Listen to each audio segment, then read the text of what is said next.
Hello everyone, I am here to help you today. I know you use this video to fall asleep, so before that, like the video and subscribe to the channel also. Where are you from and what time are you watching? Now get comfortable and relax. The hallway was a yawning void of shadows and oppressive silence, interrupted only by the faint creaks of ancient floorboards beneath worn carpeting. A single weak bulb flickered overhead, casting elongated shapes on the walls that quivered like living things. From the moment I stepped into that corridor, I felt an intruder, as though I had trespassed on a secret that the building itself did not want me to uncover.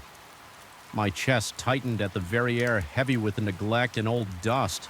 Even before setting foot in my assigned room, the uneasy grip of the hotel's atmosphere sank hooks of dread into my mind and refused to let go.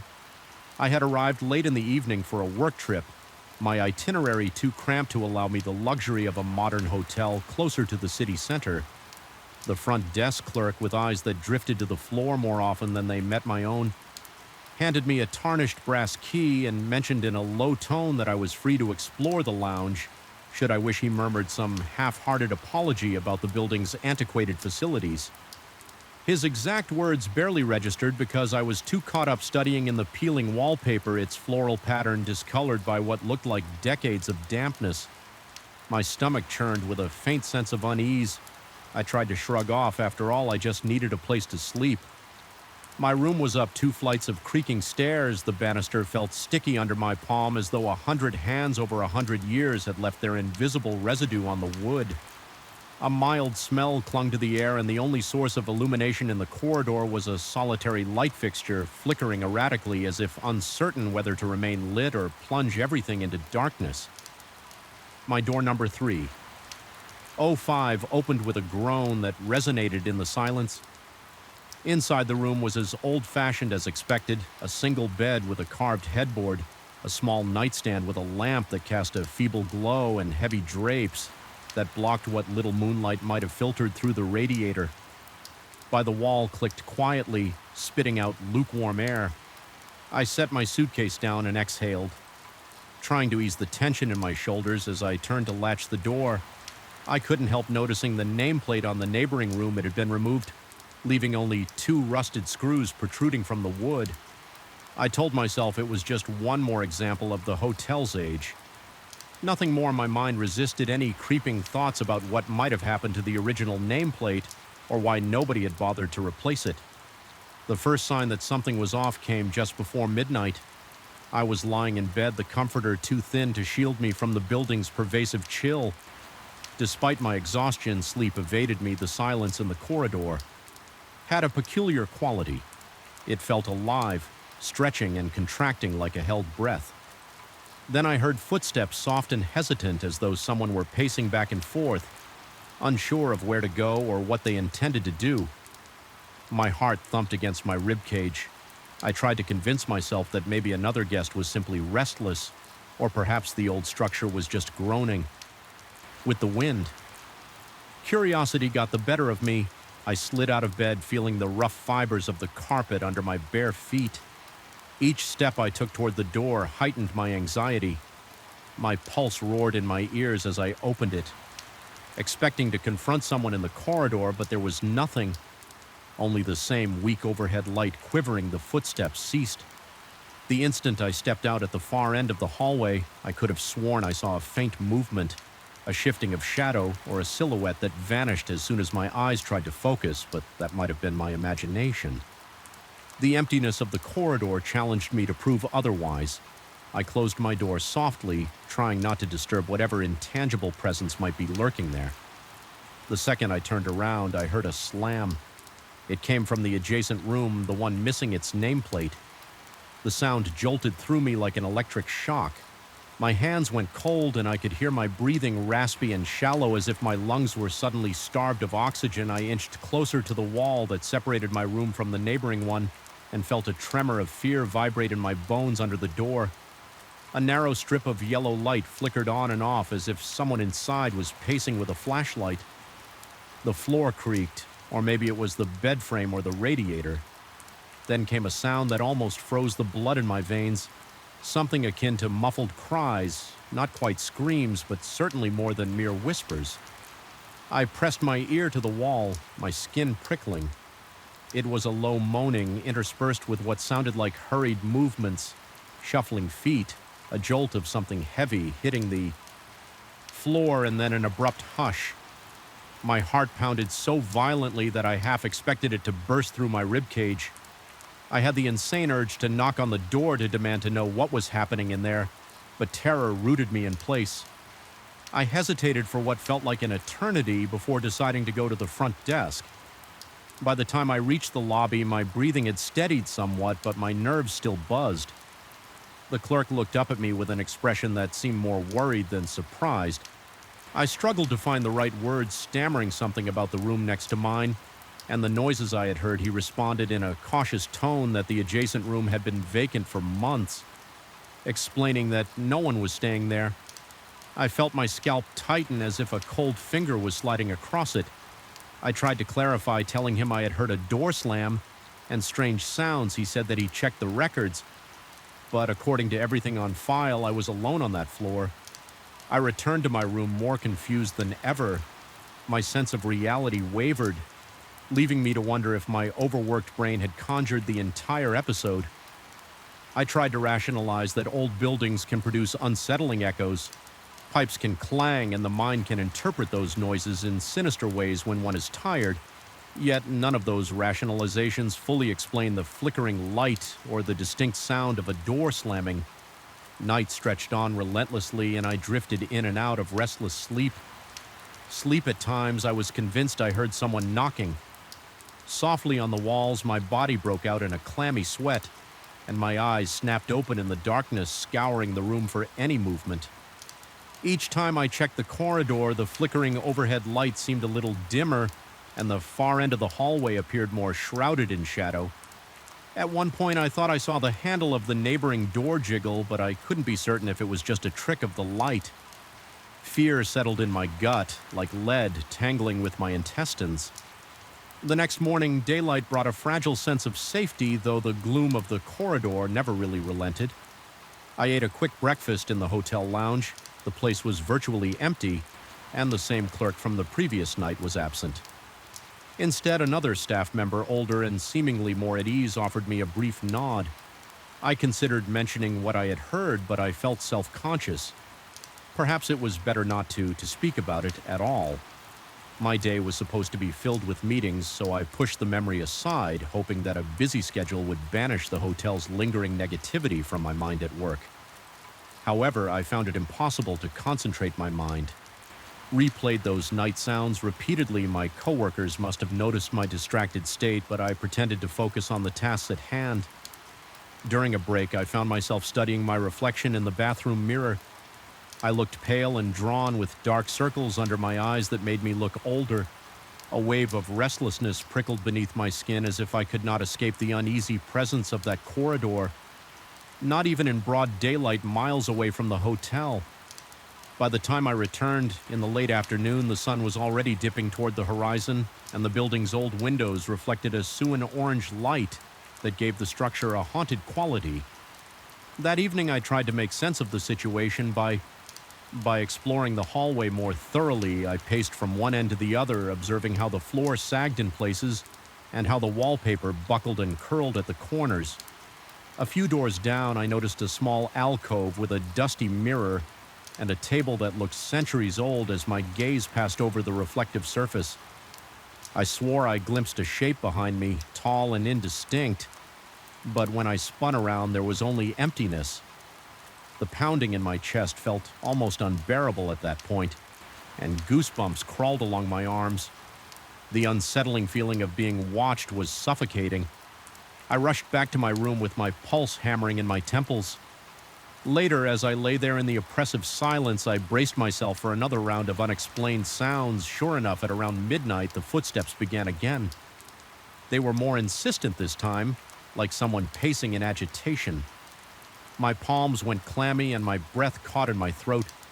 Then came the door slam, louder than before. I shot upright in bed. Heart lurching, a quick glance at my phone told me it was just past midnight. My mouth had gone dry and every hair on my body stood on end. Determined not to cower in bed, I inched toward the door with every nerve on high alert. The corridor light was even dimmer now, as if the electricity itself were being siphoned. Away by some unseen force, my heart drummed so loudly that it was a miracle I could hear anything else yet. I did hear it muted, shuffling just behind the door of the vacant room. It sounded like a struggle or a frantic search. My instinct screamed at me to get away, but curiosity urged me to step. Closer, the handle of the door next to mine rattled, and then I witnessed something that made my stomach turn to ice. The door slowly inched open, though no one stood there to push it. I caught a glimpse of the interior bathed in a flickering, sickly light. The shapes inside were vague, broken furniture, torn curtains, a long corridor of shadows that shouldn't logically exist given the room size. My heart thundered, and a sensation like invisible hands clutching my chest robbed me of breath. Then, just as quietly, the door shut itself with a snap that reverberated through the hallway. In a rush of panic, I bolted to the stairs. My legs felt numb, barely able to support me as I stumbled down the desk clerk. The same subdued figure as my first night listened to my incoherent account. With the blankest expression, I could sense that he was uneasy. Though he tried to maintain composure, he stated again that the room in question no guest had not been rented for a significant period of time, and that if I was disturbed by noises, he could move me to a different floor. I sensed he was accustomed to hearing strange reports. I almost accepted his offer, but an odd determination flared. Within me, I felt a need to confront whatever was in that room, or else I'd remain forever haunted by the possibilities, so I declined his suggestion and thanked him, feigning confidence. I did not feel back in my own room. I resolutely locked the door and pressed my back against it. My mind swirling with worst-case scenarios. Part of me questioned my sanity. Had stress and lack of sleep driven me to imagine it all could old Pipe's cunning? Reflections in the building's general disrepair here have conspired to trick me, but no, the memory of that door opening on its own would not be so easily dismissed. The raw terror I felt was too visceral to be a mere figment of imagination. I decided to perform a small test. I wedged a chair under my doorknob to ensure no one or no thing could enter. Then I turned off the lights and pressed my ear to the shared wall. What I heard was faint but undeniable, whispering a laugh language or an intonation. I couldn't decipher. My heart pounded so hard my chest actually ached. There came a low scraping noise as though furniture were being dragged across the floor in that other room. With each scrape, my entire body tensed. A single bead of sweat trickled down my forehead and my breath came in ragged pulls. The terror built to a crescendo inside me, a suffocating tide of dread. I felt as though the corridor walls were closing in, as if the entire hotel was breathing around me, filling its corridors with a malevolent presence. My nails dug into my palms, leaving crescents of pain that grounded me just enough to form a plan I would leave at first light if the thing next door was determined to remain hidden. It could keep its domain, and I would not be the one to unravel whatever secrets haunted that space. But the night stretched on, refusing to end swiftly at some point. I must have dozed off because I woke to find myself lying on the floor with my back to the wall. A watery gray light filtered through the heavy drapes, suggesting dawn was on the horizon.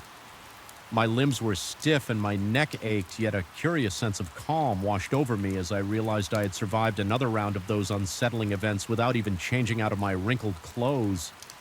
I packed my suitcase, fumbling with the zipper because my fingers shook so badly my mind was set. I needed to escape the suffocating gloom of that hotel before it consumed my sanity. Entirely descending the stairs, I felt a heaviness behind me as though eyes were tracing my every step. But I resisted the urge to look back. Upon reaching the lobby, I found the desk empty except for a handwritten note propped up against a tarnished bell. It merely read that I could leave my key on the counter. Every fiber of my being wanted to run out the front door and never look back yet. A sliver of morbid curiosity made me glance once over my shoulder. There at the top of the stairs, I thought I glimpsed a faint shape, human-like, tall, indistinct, and observing me with a stillness that spoke of unspeakable secrets. My chest tightened as a wave of apprehension rolled over me. I forced my gaze away and stepped through the exit. A cold, early morning. breeze hit my face, reviving my senses with its sharp bite driving away. I couldn't shake the sensation that the entire place was some kind of living entity, that the vac room was a wound in its side, festering with something ancient and malevolent. Though I never gleaned its full nature or purpose, I have no desire to return and satisfy that curiosity. Even now, back in the comfort of my own home, I sometimes wake in the dead of night, convinced I hear hesitant footsteps pacing just outside my bedroom door. The memory forces my heart to hammer in my chest until I remind myself that I'm safe far from that place. Still, the impression lingers that whatever called to me from behind the vacant rooms, Doctor wasn't finished, and it may only be a matter of time before it finds a way to stretch its influence. Beyond those crumbling walls, it's a disquieting thought that has burrowed into my subconscious, ensuring that some night's sleep comes only after a final desperate reassurance that my doors are locked, my windows secured, and that the darkness beyond them is just emptiness. Not a silent corridor of an ancient hotel waiting to reveal horrors best left unseen. I felt it the moment I stepped out of the elevator, an oppressive, almost tangible sense of isolation pressing in from every corner of the hallway. The overhead fluorescent lights buzzed faintly, casting a weak white glow over the silent corridor. It was already after 10 at night, and I had stayed behind to finish a crucial report my boss needed for the next morning. I'd worked late before, but something about the stillness of that particular evening felt ominous. From the start, I headed straight to my office, trying to ignore how each of my steps reverberated unnaturally along the walls. Usually the hum of people talking on phones or walking to the break room offered some comfort even late in the day, but that night nearly everyone had gone home by 8, and I was the only person left on the entire floor. At least. That's what I kept telling myself inside my office. I flipped on the overhead light and tossed my jacket on the back of the chair. The stale air felt heavier than usual, almost as though the ventilation system had shut down. My shirt clung to my skin, and a thin film of sweat already formed at my hairline. With a sigh, I dropped into the seat in front of my computer, determined to push aside the uneasy feeling and get my work done.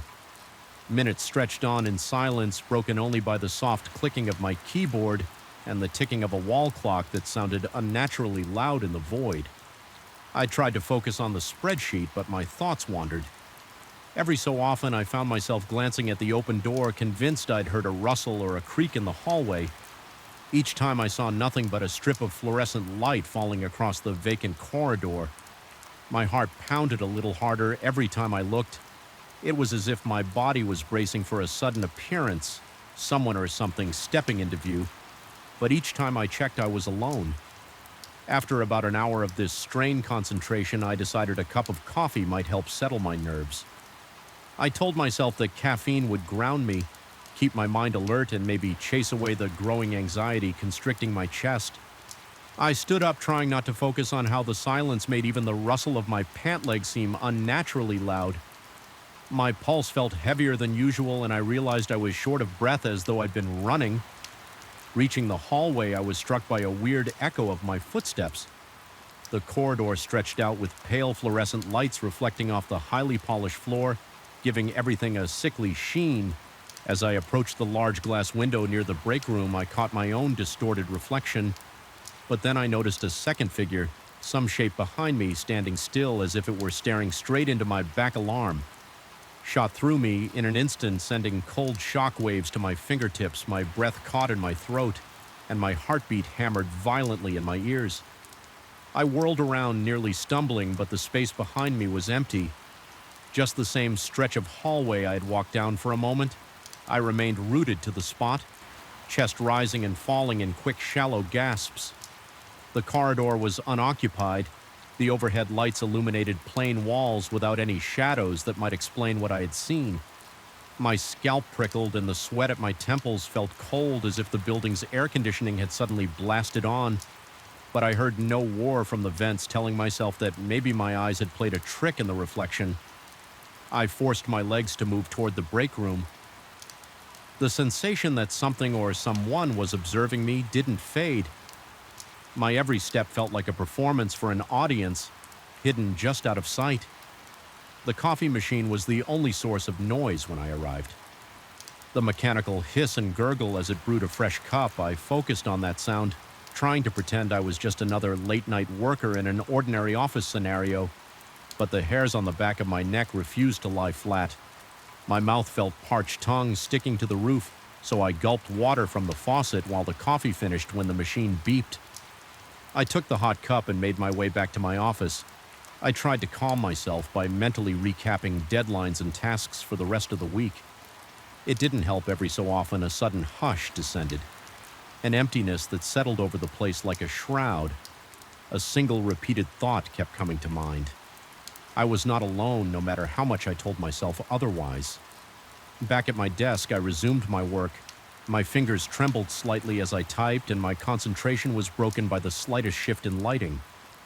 Several times I stared at the door the longer I sat there, the more convinced I became that something lurked in the hallway waiting for me to move. I tried to dismiss it as nerves and overactive imagination fueled by too many horror movies and too little sleep, but deep down there was a primal sense of dread I couldn't shake.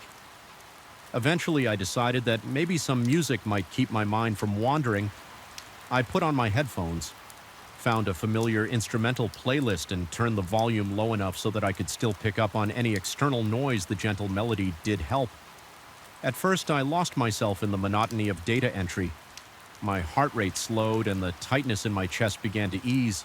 Then the lights in my office flickered, just a momentary blink like a tired eyelid, but it was enough to make me rip off the headphones.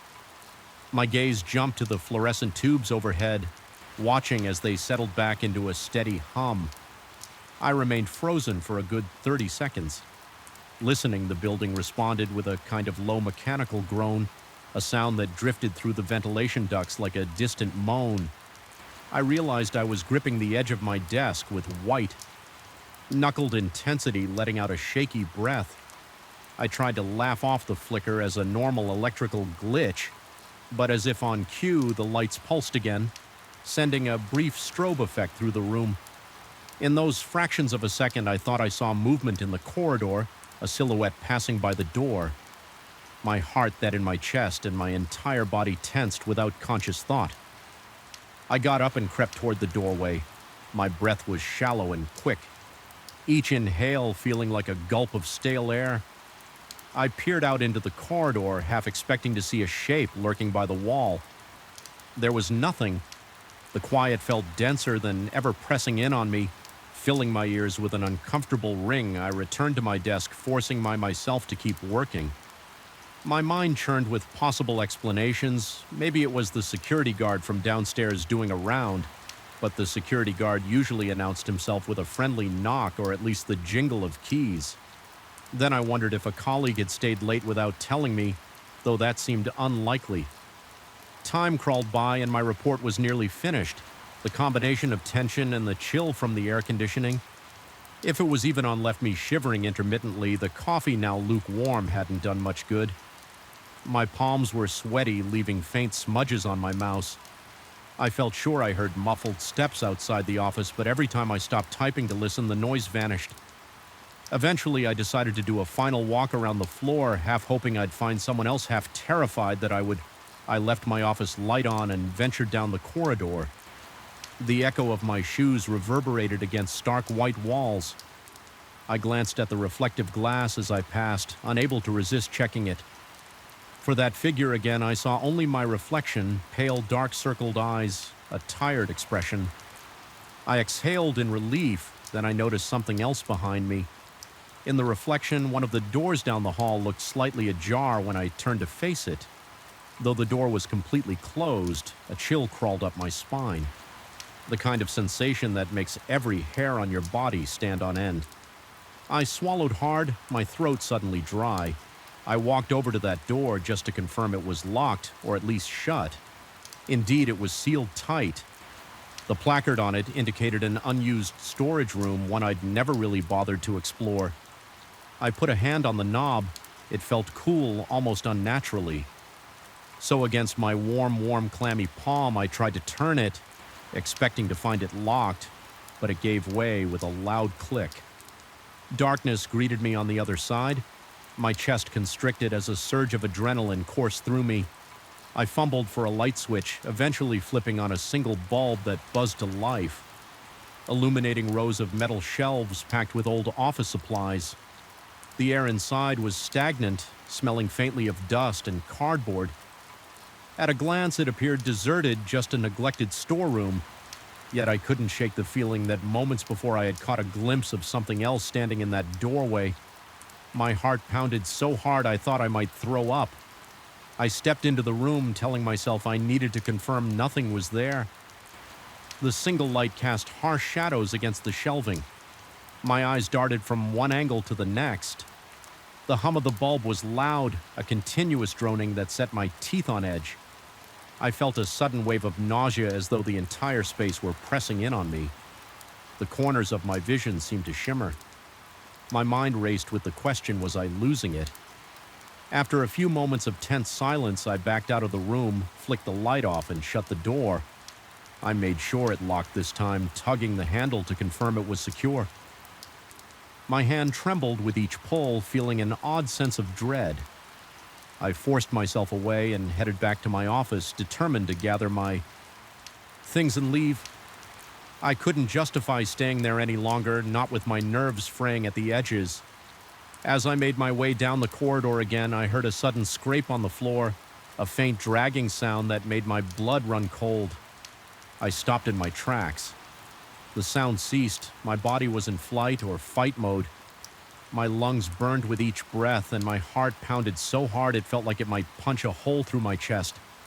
I pushed forward, every sense on high alert. The overhead lights continued their intermittent flicker, so each step felt like walking through snapshots of reality. At times, the corridor seemed to stretch as if the building itself were warping.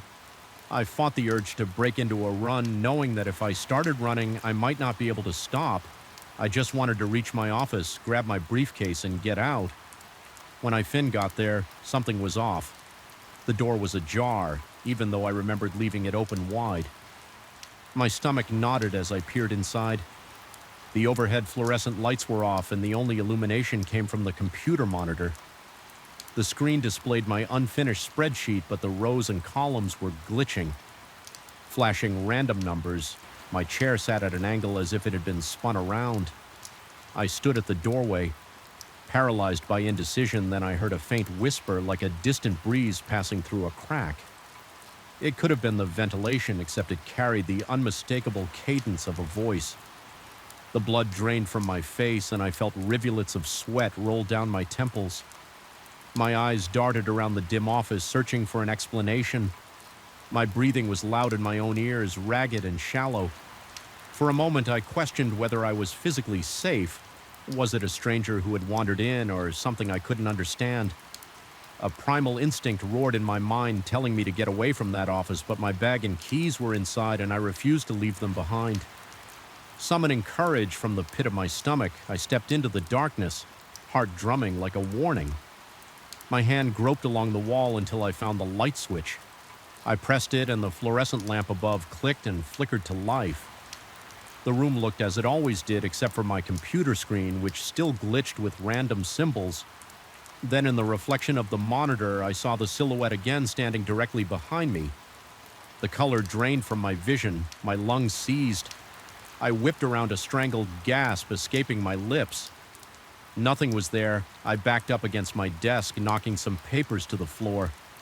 The tension in my muscles was so severe I thought I might collapse under the weight of it. With trembling hands, I forced myself to shut down the computer, grabbed my bag, and stumbled into the hallway. The corridor lights flickered in that same erratic pulse, as though they were timed to the pounding of my heart. I made a beeline for the elevator, not daring to look into the reflective windows or the dark corners of the hallway at the elevator doors. I slammed the call button repeatedly.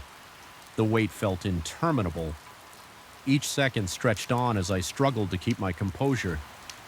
I thought I heard footsteps behind me again, but I refused to turn around. Every instinct telling me that if I looked, I'd see something I didn't want to see. When the elevator finally arrived with a sterile ding, I nearly leapt inside and jabbed the button for the lobby. The doors slid shut, sealing me in a small fluorescent-lit box that felt almost as claustrophobic as the corridor. The overhead light was harsh, making the sweat on my face glisten. I stared at the digital floor numbers descending. Counting them down in my head like a survival mantra. On the 5th floor, the elevator abruptly lurched as though it might stall. My breath caught in my throat, panic swarming in my mind. I prayed it wouldn't trap me between floors. A chill ran through my body as the elevator groaned and resumed its descent. I exhaled shakily by the time the doors opened onto the lobby. My legs felt weak and my shirt was damp with sweat. The security desk at the ENT entrance was empty, though usually someone was there 24/7.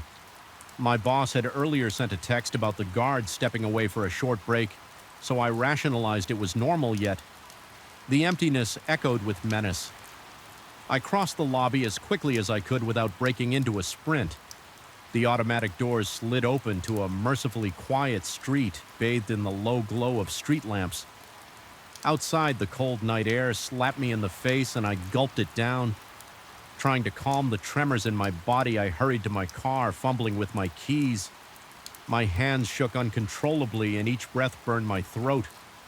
Once inside, I locked the doors immediately. My shoulders sagged in relief, but my pulse refused to slow.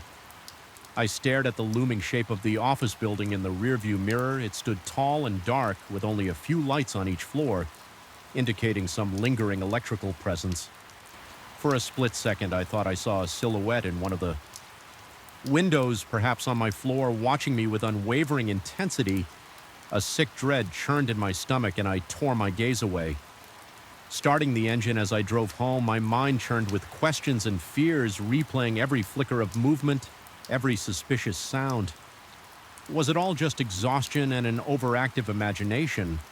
Or did I truly see something my rational mind fought to categorize it as a product of stress, but the primal terror that had overtaken me refused to yield? All I knew was that the building, once mundane, now felt haunted by an oppressive force that defied logic. Arriving at my apartment, I parked, got out, and forced myself not to look over my shoulder, fighting the creeping paranoia that something had followed me. My skin prickled with the lingering sensation of being watched inside. I double-checked the locks on every door and turned on every light.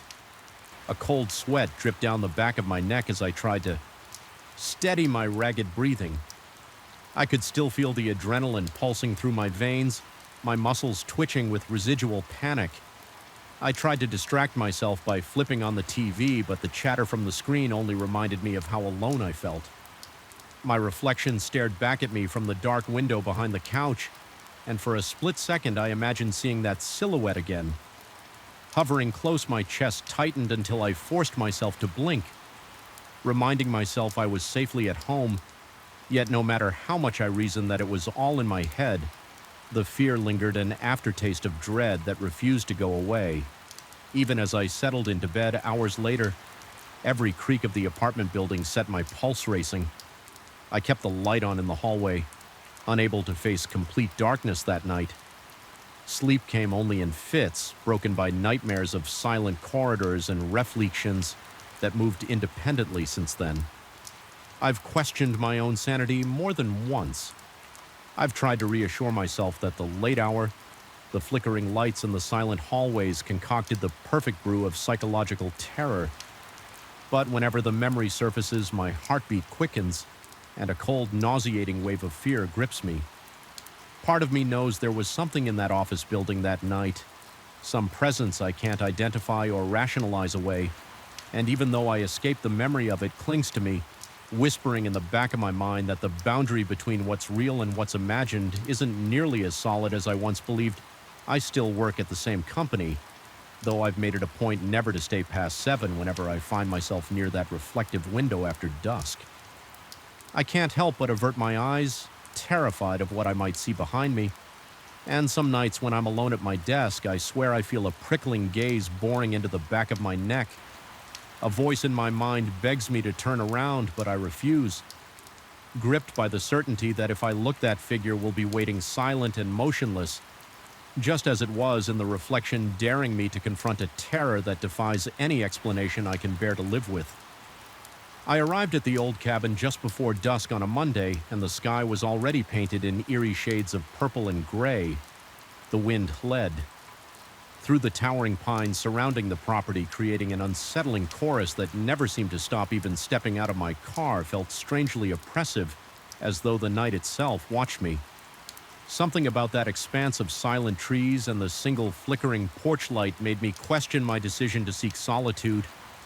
In such a remote place, I remember pausing for a moment, heart thudding, wondering if a quiet mountain retreat might prove too quiet for my own good. I came to the mountains seeking peace. Work had been suffocating and I craved an escape. I planned to spend 2 weeks in complete seclusion with no distractions other than a notebook, my laptop, and a few books for inspiration in my mind. This rustic cabin would be the perfect place to refocus and let creativity flow. The owner had told me in a rushed phone call that the property was old but structurally sound, and that the surrounding land stretched for acres. I recall him sounding almost relieved that I wanted to stay there, as if the place had been vacant for too long.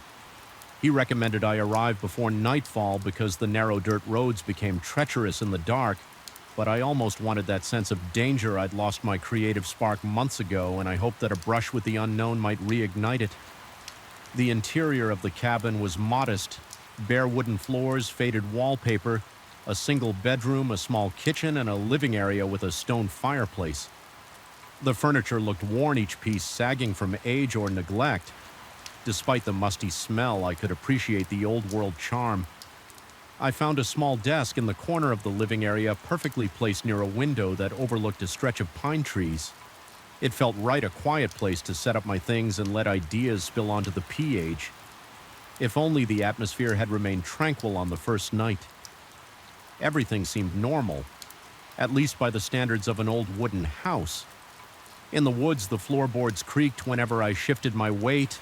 A draft slipped through hidden cracks, causing the curtains to flutter just enough to catch my attention. I lit a small fire in the fireplace to fight the mountain chill, and its light danced across the walls in a comforting, hypnotic pattern. There was no hum of traffic outside, no lights from neighbors' windows, just the rustling of leaves and branches in the wind. The second day was calm. I walked around the property, marveling at the tall pines that formed a fortress around the cabin. I spotted a small clearing about 100 yards from the porch, where the ground sloped into a bed of rocks and moss. Some of the pine trees stood so close together, their branches tangled overhead, effectively blocking out the sunlight. It gave me a sensation akin to stepping into another world, one where daylight light never fully penetrated. Although I felt a slight chill, I convinced myself it was just the cold mountain air. During the afternoon, I wrote a few pages in my notebook, feeling proud of my productivity. The cabin, for a brief moment, seemed like an ideal writer's haven, but that sense of peace vanished. On the third night, I had fallen asleep on the couch, lulled by the crackle of the dwindling fire. The clock on the mantel showed 3:14 a.m. when I abruptly snapped awake. My pulse hammered in my ears, though I couldn't remember dreaming for a moment. I couldn't place what had disturbed me then. In the silence, I heard it, a faint murmur, barely audible, coming from outside. It sounded like someone whispering, but the words were unintelligible. My breath caught in my throat, with every beat of my heart. The whisper seemed to inch closer, as if it was right by the window. My skin prickled with sweat, and my fingers trembled when I groped for the flashlight on the coffee table.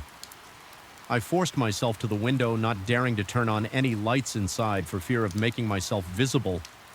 When I slowly angled the flashlight toward the porch, the beam revealed only the wooden boards, a battered rocking chair, and shadows dancing in the corner. The murmur stopped. The only sound was the wind cutting through the pines. After several minutes, I convinced myself it had been a trick of my restless mind. Yet my hands didn't stop shaking for a long time, and it took over an hour before I could lie down again. My ears attuned to every creak in the house the next day, I told myself there had to be a logical explanation. Perhaps whine through the branches, or some small animal brushing against the windowsill, determined to stay rational. I spent the morning pacing the perimeter of the cabin, scanning the ground for any clues. Nothing looked disturbed. The porch was dusty, but I saw no foot there. My heart did a small leap of relief. If someone had actually approached the house, they must have left traces, concluding that it was my own anxiety. I returned to my writing, though the words came slower. Now my focus was overshadowed by the memory of that disembodied murmur in the night. But by the fourth night, the whispering returned. I was in bed this time, jolted awake around the same hour by the same low, urgent sound. It was distinct enough to raise the hairs on the back of my neck. My heartbeat crashed into my chest as I realized it seemed closer than the night before, perhaps coming from the alpendre near the front door, grabbing my flashlight and the small can of it. I kept in my bag. I crept out of the bedroom. A cold sweat trickled down the sides of my face. The boards under my feet groaned, and each sound felt amplified by the silent tension enveloping the cabin reaching the front door. I paused, hardly believing I was even considering opening it. But paranoia overcame caution, and I flung it open. Shining the flashlight wildly around the porch, the chairs were swaying, squeaking as the wind nudged them. No footprints in the dust, at least none that were clear. The night air felt colder than it should have, and my breath came in ragged puffs. Even with the light, the darkness beyond the porch seemed impenetrable, as though something awaited just out of sight. The whispering was gone, replaced by the usual wind. I tried to stay out there a few minutes, straining my ears to catch any further hint of that voice, but the silence was absolute. It left me feeling exposed, like I was under a microscope. I slammed the door and locked it. Though that brought little comfort, sleep was impossible after such an encounter. So I sat at the kitchen table, feeling the tightness in my chest refuse to let go. Morning light did little to lift my spirits. The realization that this was now a pattern, that some presence was whispering outside my cabin, made it impossible for me to shrug it off as a one-time hallucination. I scrutinized every inch of the yard with a kind of desperate vigilance. It was then I found footprints in a soft patch of earth near the pines. They were not well defined more. Like partial impressions possibly made by bare feet, but I couldn't be certain. They LED around the corner of the cabin, then vanished into the brush. My stomach flipped at the sight. I told myself they could be old prints, maybe left by hunters or hikers who had once passed through. Yet the dread in my veins told me otherwise. For the remainder of that day, I couldn't concentrate. Every rustle of leaves, every scrape of branches against the roof, every subtle thump inside the walls became magnified in my mind. My chest felt tight. My breathing came shallow and quick. I paced back and forth, gripping my canave as though bracing for an intruder. The vast emptiness outside wasn't calming anymore. It was suffocating. I felt as though unseen eyes lurked behind every tree trunk. The mounting anxiety distorted my sense of time, too. Afternoon stretched into evening, and I found myself drinking cup after cup of coffee, trying to stay vigilant and sharp. My senses, by the fifth night, my mental state was so frayed that even the faintest noise made me jump. I stayed by the window, hand trembling against the flashlight, waiting for the slightest sign of movement. The sawing wind among the pines turned into an unholy chant. In my ears, I kept imagining shapes slithering through the shadows. My heart thudded so violently it felt like it might bruise my ribs at around 3 a.m. I had taken to checking the clock obsessively. The whispers began. This time they seemed to come from multiple directions, moving around the cabin walls with an unnatural fluidity. I felt dizzy with terror. My fingers went numb around the flashlight as I pressed my ear to the window, trying to make sense of the words. They had no clear meaning, just a collection of half-formed syllables that sounded both frantic and oddly melodic. There was a moment, no longer than a few seconds, when I froze and was convinced something peered at me through the window. My eyes latched onto a faint shape I could just barely make out beyond the glass. My breath caught in my throat. The silhouette was gone, almost as soon as I registered it, slipping out of sight with a quiet that felt deeply wrong. My skin felt clammy, and a wave of nausea rolled through my stomach. I stumbled back, nearly dropping the flashlight, frantically shining it outside, but all I saw were swaying branches. I barely slept after that. I sat in an armchair canapé, resting on the cushion next to my thigh. Every muscle in my body tensed for a threat I couldn't fully identify. If the sun hadn't risen, I might have lost my grip on reality altogether. When dawn finally broke, I felt a surge of relief so profound I almost cried the idea of spending another night in that cabin with something stalking around the perimeter. Whispering incomprehensible words became unthinkable. That morning I made the decision to leave early.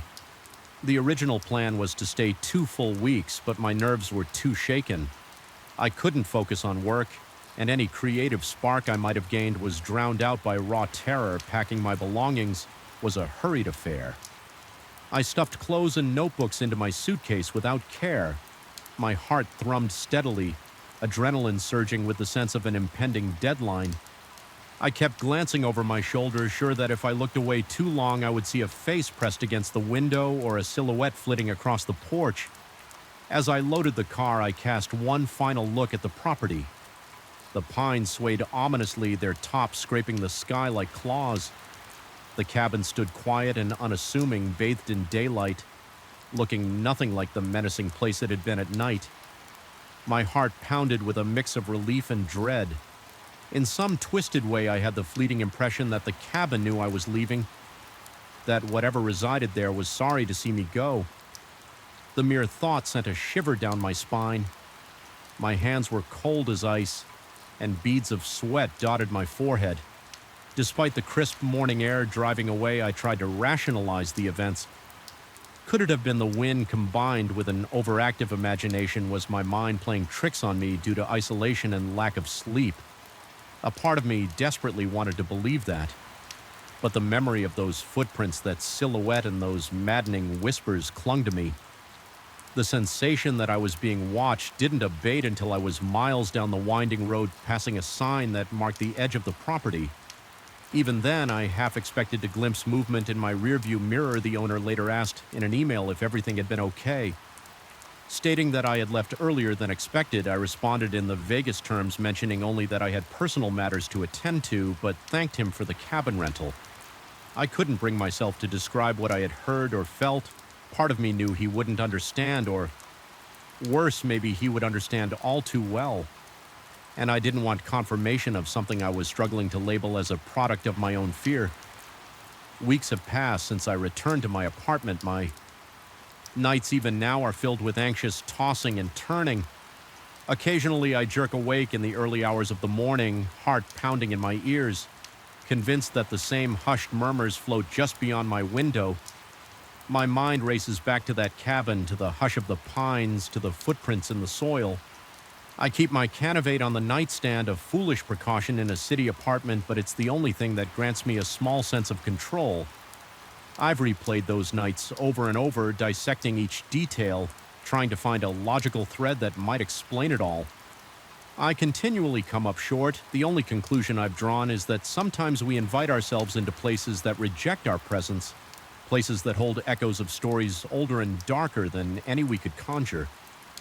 My rational side still attempts to dismiss it as the wind, the isolation, the psychological effects of being alone in an unfamiliar place. But late at night, when my mind drifts to that half-lit porch and the impossible silent chanting just outside the walls, I remember how real it felt, how I could practically feel the breath of that whisper against the glass, and I can't rid myself of the notion that those woods in that cabin are not as empty as they appear. Something followed me in the darkness, circled around the property, whispered at the threshold of my door. Even now, I sometimes press my ear against my own apartment window, listening for the faintest sign of that voice. I tell myself I'm safe, that whatever clung to that mountainside is tied to that specific ground, that it can't reach me here. Yet there's a drawing dread, an ever-present echo in my mind that won't be silenced. I suspect that if anyone else ever sets foot in that old cabin, they too will hear those night murmur weaving in and out of the pine branches. They might brush it off as a trick of the wind at first, as I did until the inevitability of the situation sinks in. No matter how far I try to distance myself, I'm haunted by the knowledge that certain places carry their own sort of life, a life that can brush against yours in profound, unsettling ways. I managed to leave before anything worse could happen, but I wonder if part of me remained behind, trapped in those endless whispering nights. Sometimes it feels as though I'm still in that musty living room, flashlight in one hand, cannafette in the other, holding my breath and waiting for the next murmur to drift through the darkness. and that is a feeling that may never truly go away. And darkness swallowed my new home from the moment I first stepped inside. The thick, stagnant air seemed almost alive, settling heavily on my shoulders as I flicked the light switch in the foyer. A single bulb sputtered to life overhead, casting a weak, quivering glow across walls stained with years of neglect. Right away, a prickle crawled up my spine as if someone hovered just beyond my field of vision. Yet this old house was the best I could afford. So I told myself that I was just being paranoid. I remember letting out a long breath as I locked the door behind me, uncertain whether I felt secure or as though I just sealed myself in with something unnamed and waiting. I moved here primarily for the low cost and for its convenient proximity to the city center. The house, a once stately Victorian with a tall, sagging roof and peeling paint, sat on a quiet street. Within walking distance of shops, restaurants, and my workplace on paper, it was ideal. Cheap, accessible, large enough for me to have an office on the ground floor, but the instant I walked in, I sensed that the interior was wounded by time and secrets. The floorboards in the hallway creaked under my weight, releasing puffs of dust as though exhaling the memories of previous tenants. Despite my unease, I forced myself to consider practicalities: minimal commute, more space, and a price so low it almost felt like theft. Unpacking my few belongings kept me distracted.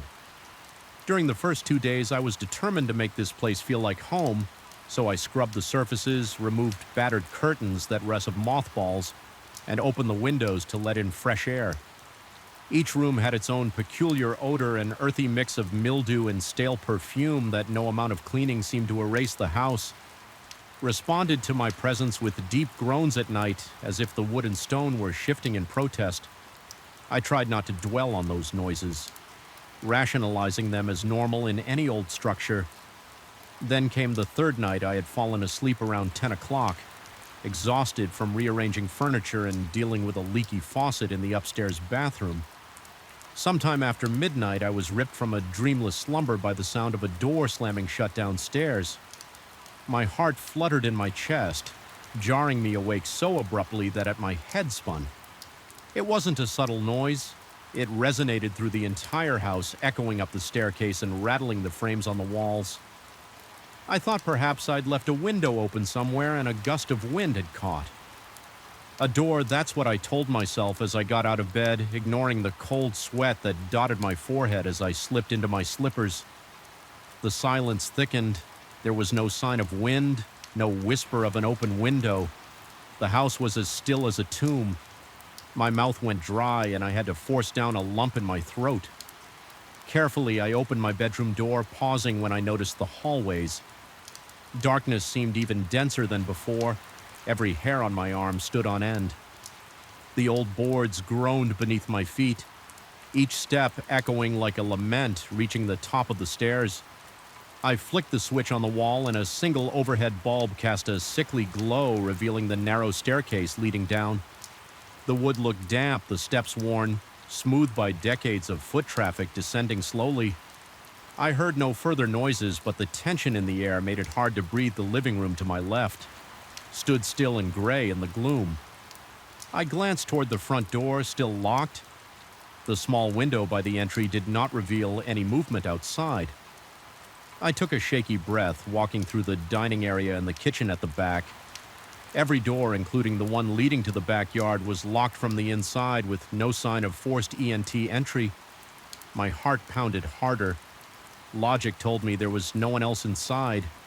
Yet I felt a presence so tangible I nearly stumbled. A quick look at my watch showed it was just after 2 in the morning. I decided to head back upstairs forcibly, calming my thoughts by telling myself I'd been dreaming, or maybe a window had slammed shut and latched itself. But as I returned to the base of the stairs, I froze. The door to my room where I had just come from stood firmly shut. I knew I had left it open. My pulse thundered in my ears as I reached for the banister. That door had been ajar. I was certain the hair on the back of my neck stood stiff, and I felt a trickle of sweat roll down my temple. Moving quietly, I crept up each step with each footfall. The sense of being watched intensified. My fingers trembled as I touched the doorknob to my room. The metal felt strangely warm, as though someone had just grasped it from the other side. I attempted to steady my breathing as I stood there. The knob jerked subtly in my hand, twisting under my palm. No push accompanied. The twist, just that terrifying rotation, as if invisible fingers were testing it. My throat went tight, and for a few seconds I couldn't do anything but watch the metal spin in place. Moving as though guided by an unseen hand, I whispered to myself that I had to stay calm, that maybe the old mechanics of the door were sticking. But even as I tried to rationalize it, I felt my chest constricting, my lungs desperate for a proper breath. My heart hammered so forcefully that each beat felt like a strike against my ribs. Finally, I mustered the nerve to push the door open. The room beyond was empty, illuminated by a single lamp I had left on the window was shut. The curtain still, and not a single shadow flickered. Shaking, I closed the door behind me, turning the lock before pressing my back against the wood. I listened intently for several minutes, hearing only the unsteady rhythm of my own breathing. Then gradually exhaustion and a creeping sense of normalcy lulled me into an uneasy sleep the next morning. The events of the night seemed hazy, like a nightmare that lingered at the edge of consciousness. I went about my day intentionally avoiding the darkest corners of the house. My routine was ordinary. I brewed coffee, checked work emails, and showered in the daylight. Everything looked merely old and in need of renovation. Not necessarily haunted or dangerous, yet a persistent anxiety gwed at me, making even mundane tasks feel loaded with dread. I told a coworker over the phone that I was adapting to the house's quirks. I said it with a laugh that sounded forced. Hoping the conversation would convince me to believe my own words that evening, I tried to find some records about the house's history at the local library. My research turned up vague hints of prior owners selling it quickly, never staying more than a few months. One source implied the building had been used as a boarding house decades ago, but no official documentation confirmed that. A neighbor I encountered on my way home mentioned in hushed tones that the house had a reputation for giving people the creeps. She quickly changed the subject, though, and diverted the conversation to more neutral territory. I sensed she didn't want to talk about it further as darkness fell again. My nerves started tingling with anticipation. I left all the downstairs lights on, determined not to let my imagination run wild in the shadows. I checked every door and window, testing the locks multiple times. Despite these efforts, an unease settled in my stomach like a knot. My mind wandered, replaying the twisting doorknob over and over, amplifying the memory until it felt like a threat I couldn't escape when I finally went to bed. Exhaustion fought with apprehension, but eventually sleep seized me. The night was silent at first, so silent that my ears strained against the absence of noise. Then a soft thumping began, like a muffled knock. It was so faint that at first I believed it was my pulse pounding in my ears. But as it grew louder, I realized it was coming from behind the walls, moving at irregular intervals, sometimes near my headboard, sometimes seeming to shuffle toward the ceiling. My body tensed, and I felt the hairs on my arms prickle again. My breath stuttered in shallow gasps. I wanted to jump out of bed, but I couldn't summon the courage to fling my door open and chase the sound in the dark. Instead, I lay there, skin clammy, waiting for morning. Eventually, exhaustion overtook me, and I drifted into a restless nightmare. Fueled sleep over the next several nights. The strange incidents compounded. The faint thumping evolved into scratching sounds. Emanating from behind the walls, a rancid odor began to waft through the kitchen whenever I flicked on the light.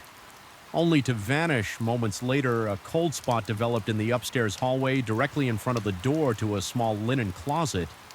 Each time I passed it, my breath turned to fog in the air, and my body was racked by violent shivering. I considered whether there could be mold adraft or a hidden vent, but nothing logical accounted for the intensity or suddenness of that chill. One evening, as I approached the closet to investigate, my flashlight flickered erratically, casting wild shadows across the walls. A buzzing sensation coursed through my arm, making me drop the flashlight before I could pick it up. The closet door rattled violently. My knees nearly buckled with fear, and my heart pounded so hard that black spots danced in my vision. I retreated to my bedroom, slamming the door. My hands trembled so badly I had trouble locking it. I could feel a tingling under my skin as though adrenaline surged through every cell, making me lightheaded. In that moment, I recognized that it wasn't just the house's age causing these events. There was a presence, a powerful, malevolent force that wanted me to feel its anger or its anguish, or both. I started questioning my own sanity, wondering if stress was leading me to hallucinations. My job had been intense lately and money was always tight, so maybe my nerves were frayed, yet as much as I tried to dismiss the events, the physical sensations were too real. The doorknob turning in my hand, the freezing cold spot, the nauseating stink that came and went with no trace. Each of those experiences left me drained on edge, convinced that something beyond the realm of explanation was targeting me. One particularly harrowing night, I woke around 3 a.m. to the sounds of frantic movement. Downstairs, it resembled heavy footsteps pacing through the living room, accompanied by muffled bangs as if furniture was being shoved or toppled, despite how terrifying that might have been for anyone else. A strange, cold determination settled over me. I decided that I couldn't keep cowering in my room. I picked up a metal flashlight, my only real weapon, and forced myself to descend the stairs. My heart thundered, my breathing quick and shallow. My palms left sweat stains on the flashlight's grip. When I reached the living room, I found it in perfect order. No chairs overturned, no furniture moved, not a single rug out of place. The only sign of disturbance was the thick coat of dust dancing in the beam of my flashlight, as though the air had been violently stirred just moments before then. From the corner of my vision, I saw a shape flicker by the window, a human-like silhouette that vanished the instant I whirled around to confront it. For one heart-stopping second, I thought I felt something brush against my shoulder. A breath of cold air slid across my neck, and I let out a shuddering gasp. My stomach twisted with revulsion, and I nearly stumbled backward. My legs weak from fear. I spent the following day in a stupor, eyes blurry from lack of sleep, nerves so frazzled that even the hum of the refrigerator made me jump. I remember telling a friend on the phone, in as casual a tone as I could manage, that maybe it was time for me to contact someone with expertise in these matters. My friend suggested over the phone in a vague, uncertain way that I might want to have the house inspected for structural issues or to see if there was some scientific explanation, though. He didn't say the words out loud. I sensed he suspected something else might be going on, perhaps something best handled by a medium or a spiritual healer. After hanging Hing up, I felt a surge of desperation. I could not continue living like this before I could act on that desperation. The house made a move of its own. Late that afternoon, an oppressive feeling of dread overwhelmed me as I walked into the upstairs hallway. The cold spot was back stronger than ever, and I was hit with the unmistakable sense of being watched. It felt as though eyes were boring into my back, following my every move. I spun around, seeing no one, but the linen closet door creeped open on its own. Revealing shadowy darkness within, a foul stench billowed out, making my stomach churn. My flashlight flickered again, the beam dancing on shelves lined with old towels. Something behind those towels drew my focus, a section of plaster that looked uneven, almost wet. My pulse quickened as I reached out. Pushing the towels aside, the plaster practically crumbled at my touch. Closing a narrow gap in the wall, it was pitch black, but the smell was stronger here. Decay mingled with something sour. I shone the flashlight, and the beam landed on a small recess where something glinted. Steeling myself, I reached in and pulled out a dusty metal box. The lid was slightly ajar. Inside were yellowed photographs, letters, and bits of tarnished jewelry. The letters were written in a neat hand, detailing repeated experience: S in the house, footsteps, whispers at night doors slamming.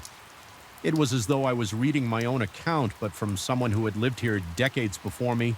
A wave of nausea hit me. My vision blurred momentarily, and my heartbeat accelerated so violently I thought I might faint. The letters ended abruptly, with the writer explaining they were leaving the house for good. No mention of what they believed was tormenting them. Only that they couldn't bear it any longer, their parting note read in scrolled handwriting that if anyone found this box, they should do the same. My chest felt tight, and I forced myself to breathe slowly to avoid spiraling into a panic attack. I realized then that I wasn't just reading a relic of the past, I was confronting my own terrifying present. A wave of dread poured through me, cold as ice water. The words felt like a direct warning from someone who had endured what I was enduring. The walls seemed to close in, and every sound in the house magnified the drip of the faucet, the hum of the electricity, the frantic pounding of my heart clutching the box. I made a decision I would not let this presence consume me with fear. It was time to go. I gathered the items that mattered most. My wallet phone, a change of clothes. The rational part of my mind told me to grab more, but I didn't dare stay a minute longer than necessary. My lungs felt like they were on fire. From panting in short, sharp bursts with trembling hands, I walked down the stairs, half expecting the door to the outside to slam shut or lock itself, but it didn't. There was only a quiet sense of anticipation in the air, as if the entity within the walls was watching to see if I would run or stand my ground. When I reached the front door, I felt a final rush of cold behind me, a presence so close it sent goosebumps rippling across my skin. For the briefest moment, I sensed something looming over my shoulder, an unseen shape that radiated malice and desperation. My heart thudded painfully, and I gripped the doorknob, flinging the door open with more force than necessary. It crashed against the wall, letting a flood of cool night air wash over me like a cleansing wave. I stepped outside and turned to face the interior in the glow from the streetlight. The foyer looked innocently old, just a worn entryway in a house that needed care. Yet I knew what lay beyond that veneer. There was a malevolence in those walls that no amount of renovation could erase. Even standing on the threshold, my skin prickled, and the small hairs at the back of my neck stood on end. It felt like the house itself was breathing slowly, a living, pulsing entity resentful of my departure. I left that night not bothering to lock the door behind me. My pulse gradually slowed as I walked down the sidewalk, getting farther from the porch. I could feel the weight lifting off my shoulders with each step. Yet even now, I can't completely shake the oppressive sensation that clung to me during those final moments. Sometimes I catch myself checking over my shoulder in my new place, scanning for flickers of movement in the corners or listening for that telltale scratching.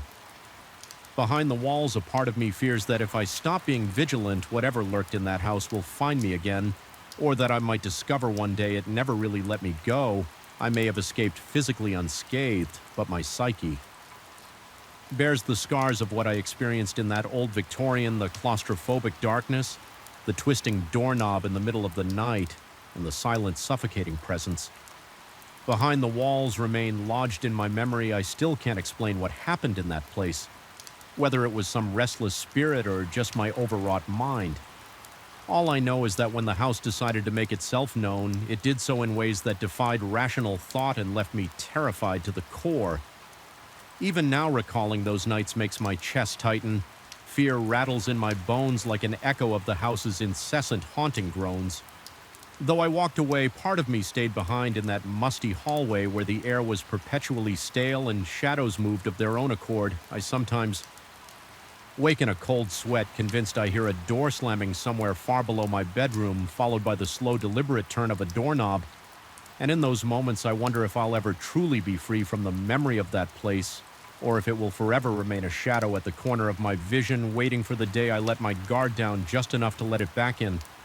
The fluorescent lights in the factory corridor always seemed to hum in discord, a low electric buzz that clawed at my nerves whenever I was alone on that particular night. I remember feeling the weight of the silence between those pulsating lights.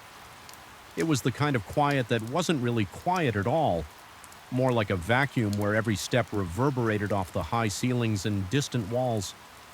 I had grown used to working nights, used to the echo of my own footsteps, used to checking corners just to be sure I wasn't imagining things lurking in the shadows. But that night felt different from the start. There was a suffocating pressure in the air, a nagging sense that I wasn't the only one haunting those corridors. I clocked in just before midnight. The usual routine. The factory operated 24 hours a day. churning out machinery parts with an endless mechanical roar that sometimes stopped making sense. If I listened too closely, my shift was typically spent walking the perimeter, making sure the machines were running smoothly and the emergency systems were in check. The managers liked to have someone on site who could react to power outages, accidents, or the occasional short circuit that rattled the production line. I never minded the loneliness. In some ways, it was a relief not to be stuck in a crowd. Yet that night, loneliness became something else, a primal fear of emptiness. An hour into my shift, I noticed an emergency light in the far corridor flickering ominously. Its pale, dying glow illuminated a narrow stretch of wall revealing scuffed paint and years of grime where people rarely walked. I thought it was just a loose connection or an old bulb. Nothing out of the ordinary, but the way it kept sputtering, flashing erratically gave me a gnawing feeling in the pit of my stomach. I decided to change the bulb right away, mostly to prevent any potential electrical issues, but also to shake off the uneasy sensation that kept crawling up my spine as I approached. I heard a faint tap-tap echo through the corridor. It might have been the sound of dripping water from one of the exposed pipes overhead. The building was old, and random noises were not unusual. Still, something about that rhythm made my heart pound. I tried to ignore it, focusing instead on the flickering light above me. I dragged a small stepladder closer, carefully climbed up, and began unscrewing the old bulb. Halfway through the process, I glanced down the corridor to ensure nothing was rolling toward me. Forklifts and pallet jacks sometimes got left out, and I didn't want to be in anyone's path. That's when I saw it, a shadow on the far wall, distinctly human in shape. Standing perfectly still, I froze at first. I assumed it had to be my own silhouette cast by the sporadic light, but the angle was all wrong. I leaned left, leaned right, wiggled my arm slightly. My own shadow should have shifted too, but this one didn't budge. It remained static like a dark stain on the concrete blocks, as if it were watching me. My pulse raced. My fingers felt clammy against the ladder rungs, and I had to steady my breathing. I tried to rationalize. Maybe there was another light source behind me or some trick of perspective. I glanced around for anything that could project such a shape, but there was nothing except the occasional overhead lamp and the flickering emergency bulb as I resumed unscrewing the old light. I caught another glimpse. The shape had moved not by a large distance, but enough to notice it wasn't a graceful shift. More like a sudden jerk, as though it had stepped through the wall and now hovered half inside. Half outside, I nearly dropped the replacement bulb. My heart hammered so loudly I could feel the throbbing in my ears. I forced myself to breathe through my nose, trying to stay calm. The bulb needed to be replaced, so I focused on that task, thinking that once I had a steady light, I could get a better look the moment I fit the new bulb in its socket and twisted it tight. The corridor lit up in a harsh fluorescent wash. I looked back at the wall. The shadow was gone. Every hair on my body stood on end. Even though the shape had vanished, I felt sure that I was not alone. The corridor seemed to breathe in unison with me, as if alive, and aware my palms were slick with sweat and my heartbeat pounded in my throat. I told myself that exhaustion was playing tricks, that maybe I needed a break, but I couldn't shake the lingering dread that clung to me like a second skin. I climbed down and returned the ladder to the maintenance closet. On my way, I passed one of the break rooms. A coworker was inside finishing a cup of coffee. He gave me a quick glance and asked, indirectly, if I felt okay. Noticing I looked pale, I nodded and mumbled something about a weird flickering light that had startled me. He shrugged sympathetically and mentioned that the old corridors could be creepy at night. He didn't seem alarmed, so I tried to calm myself, but the sensation of being watched refused to dissipate, determined to keep to my routine. I made my rounds through various production areas. Conveyor belts rattled, machines clanged, and the overhead lights buzzed like insects. I checked each station's gauges and noted the readings in my logbook. The mechanical den was almost comforting compared to the unnatural silence of that far, far corridor. Yet every so often I swore I saw something or someone just out of my peripheral vision. It was always a fleeting shadow slipping into a corner, a momentary flicker. Beyond a stack of crates, each time I whipped around, I found nothing but empty walkways. The paranoia built steadily. My breathing grew shallow whenever I entered a dimly lit area. My hands trembled and a slick sweat coated my back. The entire factory felt wrong, as if it were pulsing with a hidden heartbeat, synchronized to my own panic. Several times I stopped to listen, certain I would hear footsteps behind me every time I heard only the droning hum of distant machinery. By 2 a.m., I'd circled back near that corridor. I felt compelled to check it again to prove to myself there was a perfectly logical explanation for the shadow. The new emergency light shone brightly over the spot, making the hallway almost too bright. In that single patch, everywhere else was cast in gloom. I stood there, eyes scanning the length of the wall, noticing the chipped bricks and rust-colored stains near the floor. An odd stench lingered like old metal and damp cloth. My stomach tightened as I stood in that spot. The emergency light flickered just once like a faint pulse, and in that fraction of a second I saw the shadow reappear. It wasn't on the wall. This time it seemed to be standing a few feet away, not attached to any physical form. I could see it hovered there, a silhouette with indistinct edges darker than the surrounding gloom. I could swear it faced me, though it had no discernible features. A paralytic wave of fear rippled through me, and my muscles tensed so hard I almost couldn't move. My heart hammered in my chest, each beat louder than the one before. I felt my breath catch, and a cold sweat broke out on my forehead. For a moment I considered running, just sprinting away from that thing, but a strange fascination rooted me to the spot. I wanted to understand it, or at least confirm it was really there. My mind scrambled for logical explanations, maybe a trick of the lighting or a temporary burn-in on my retinas, but I kept seeing it unmoving yet undeniably present. The overhead lamp flickered once more, and in that brief strobe of darkness, the silhouette disappeared. I forced myself to move every step, a battle against the adrenaline coursing through my veins. My breath was coming in ragged gasps, lungs tight as if I'd run a marathon. My mouth felt dry, and my tongue stuck to the roof in my mind. I replayed the image repeatedly, questioning what I had seen. Could it have been a person? If so, where did they go? If not, what was I dealing with? I drifted into a maintenance bay adjacent to the corridor. The walls there were LLED with tool racks and half-finished repairs. My plan was to check that everything was in order, hoping the familiarity of the tools would ground me.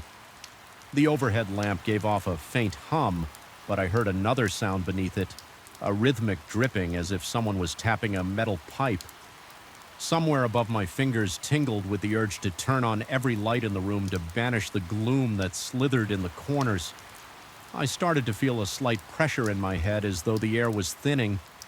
My vision blurred for a moment, and I shook my head to refocus. That's when I caught a glimpse of movement near the tool racks. A shape lingered behind a row of shelves, peering at me through the gaps. I couldn't see any eyes yet. The sense of being watched was overpowering. My throat constricted, and I felt like a cornered animal, every instinct screaming to flee. I backed away, my chest so tight I could hardly breathe. The shape glided out from behind the shelves, closer now, but still impossible to define. It was as if the air itself had darkened, forming a void that flexed and pulsed. My heart pounded so violently that I felt nauseated. I tried to speak, maybe to call out, but my voice wouldn't come. Silence pressed in my mind. I ordered my legs to move, and finally they obeyed. I stumbled back into the corridor, half running, half staggering my foot. Steps echoed insanely, slapping the concrete floor with frenzied force at every turn. I sensed that presence behind me, as if it were following just outside my field of vision. My peripheral caught hints of a flicker or glimmer of darkness that vanished whenever I spun around. Eventually, I reached the main production floor. The cacophony of the machines felt like a blessing, a wall of sound that drowned out my fear. For a moment, workers were stationed at intervals, each busy with their tasks. They paid little attention to me as I approached, though.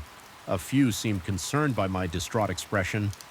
One of them asked indirectly if I needed to sit down. I nodded, deciding it would be best to take a short break.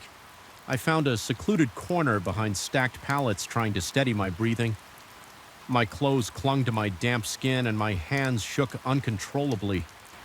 The sense of something trailing me remained like a pair of eyes locked onto the back of my skull as the minutes ticked by. I tried to convince myself I was overreacting. Perhaps the flickering lights and labyrinth of corridors had turned my imagination against me. Still, each time I closed my eyes, I saw that silhouette my body wouldn't stop trembling. The hum of the factory became distant and hollow as if I were hearing it underwater.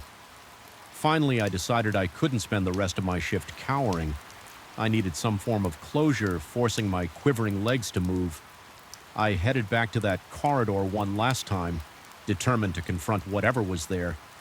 Even if it was only in my mind, the drive for answers outmatched my fear. At least for that moment when I arrived, the corridor was eerily silent. The new emergency light shone steady, revealing every grimy detail of the walls. The shadows stretched out long and thin, merging near the far end. My heart throbbed in my chest, but I forced myself to walk forward. Each step felt heavier than the last. About halfway down, I heard a faint whisper, soft as a breeze sliding through cracks. It was unintelligible, yet it raised the hair on the back of my neck. I stopped and scanned the hallway. Waiting, the light flickered. Once briefly, plunging the corridor into dimness in that heartbeat of near dark. I saw the silhouette again just inches from me this time, towering silent and impossibly black. A jolt of pure terror coursed through me. I stumbled back, nearly falling. My pulse raced out of control, pounding like thunder. A primal surge of fight or flight erupted inside me. Adrenaline demanded that I defend myself. But against what my mouth was dry, my hands tingled, and my breathing sounded ragged to my own ears. I steadied myself against the wall, and in the steady glow that followed, the shape was gone again. Only my own frantic breathing and the flickering light remained. Though I saw nothing, the feeling of another presence was overwhelming. My instinct screamed that something was there just beyond my field of vision, waiting for my next move. I took a deep breath and willed myself to speak, though my voice came out in a raspy hiss. I demanded that if something was there, it show itself. The corridor remained silent, except for a metallic dripping. In the distance, a wave of dread rolled through me as if the entire building was holding its breath. Waiting in the end, I realized I couldn't withstand that confrontation any longer. There was no question of courage. It was as if the air itself had become thick with foreboding pressing down on my chest. My mind, rational or not, believed this place harbored a presence. I couldn't explain. I turned and walked away, forcing my trembling legs to carry me. Every few steps I glanced over my shoulder, half expecting to see that figure behind me. All I saw was the bright glow of the emergency light steadily illuminating an empty corridor. I finished my shift, feeling drained both physically and mentally. My supervisor asked indirectly about my condition, concerned by my perspiration and shaking hands. I offered a vague explanation about a near accident with a piece of machinery, not daring to say anything that would make me sound unhinged. The truth was lodged somewhere in my own mind, and I wasn't even sure I believed it.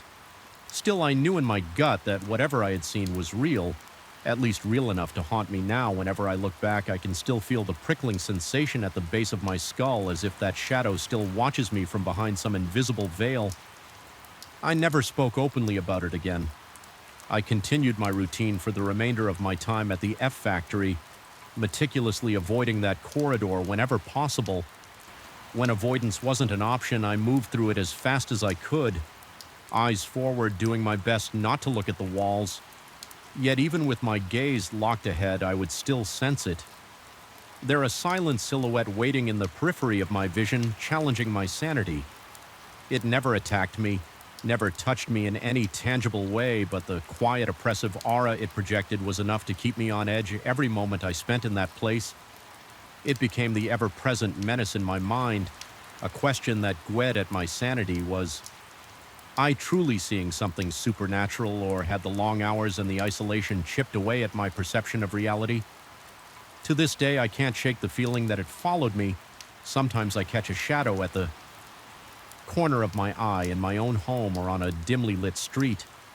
A fleeting shape, a flicker of movement, a sharp chill in the air when there should be none. Each time my heart constricts and my breath catches in my throat, I've convinced myself it's just a trick of the mind, a product of lingering trauma. But deep down, part of me wonders if I've truly escaped that. Lingering doubt is the real horror. It's the knowledge that fear doesn't need to manifest physically to be real. It can be enough for it to exist within you forever. Cold OED in your psyche, reminding you of that shadow in the corridor, static silent and all too aware. And if it truly was something beyond my understanding, maybe it still waits in that factory, hidden between the flickering lights and the humming machines, ready to appear when someone else feels just a little too isolated, a little too afraid, a little too alone in the night dire. But the night air felt unnaturally thick, as though the very atmosphere were conspiring to choke me with dread. Even the faint glow of the moon shining high above the preserved woodland near my condominium seemed pale and sickly, more a feeble lamp than any source of comfort.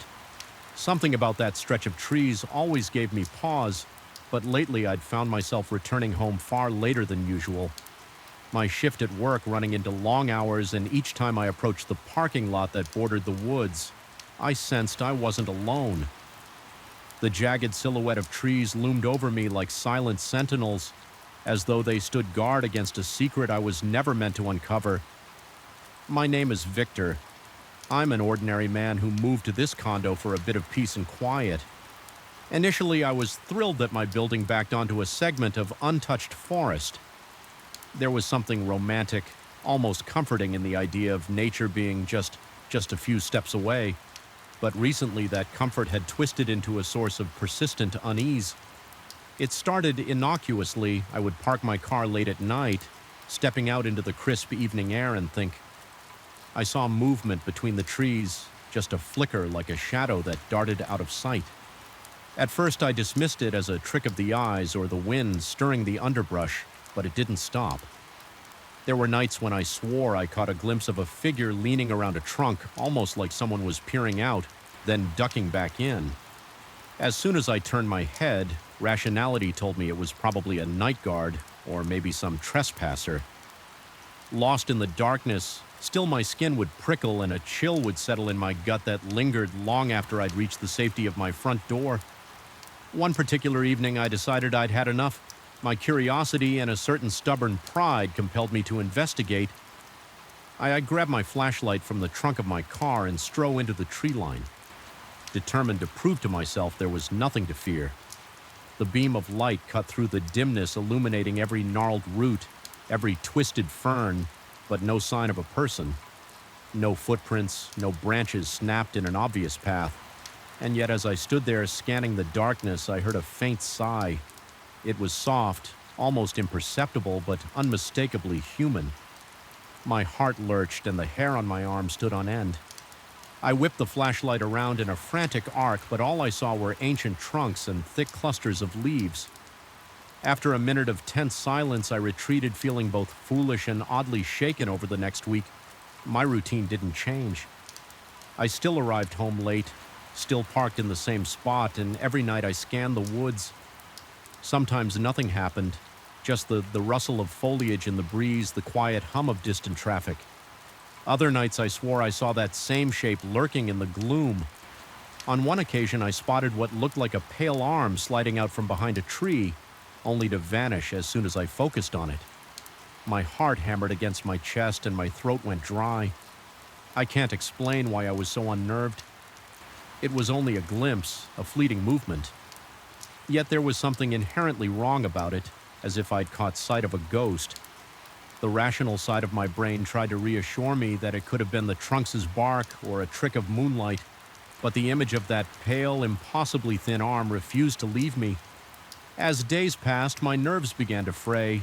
I felt watched sometimes, even during daylight hours. I'd gaze out from my kitchen window toward that stretch of forest and feel unseen eyes returning my stare.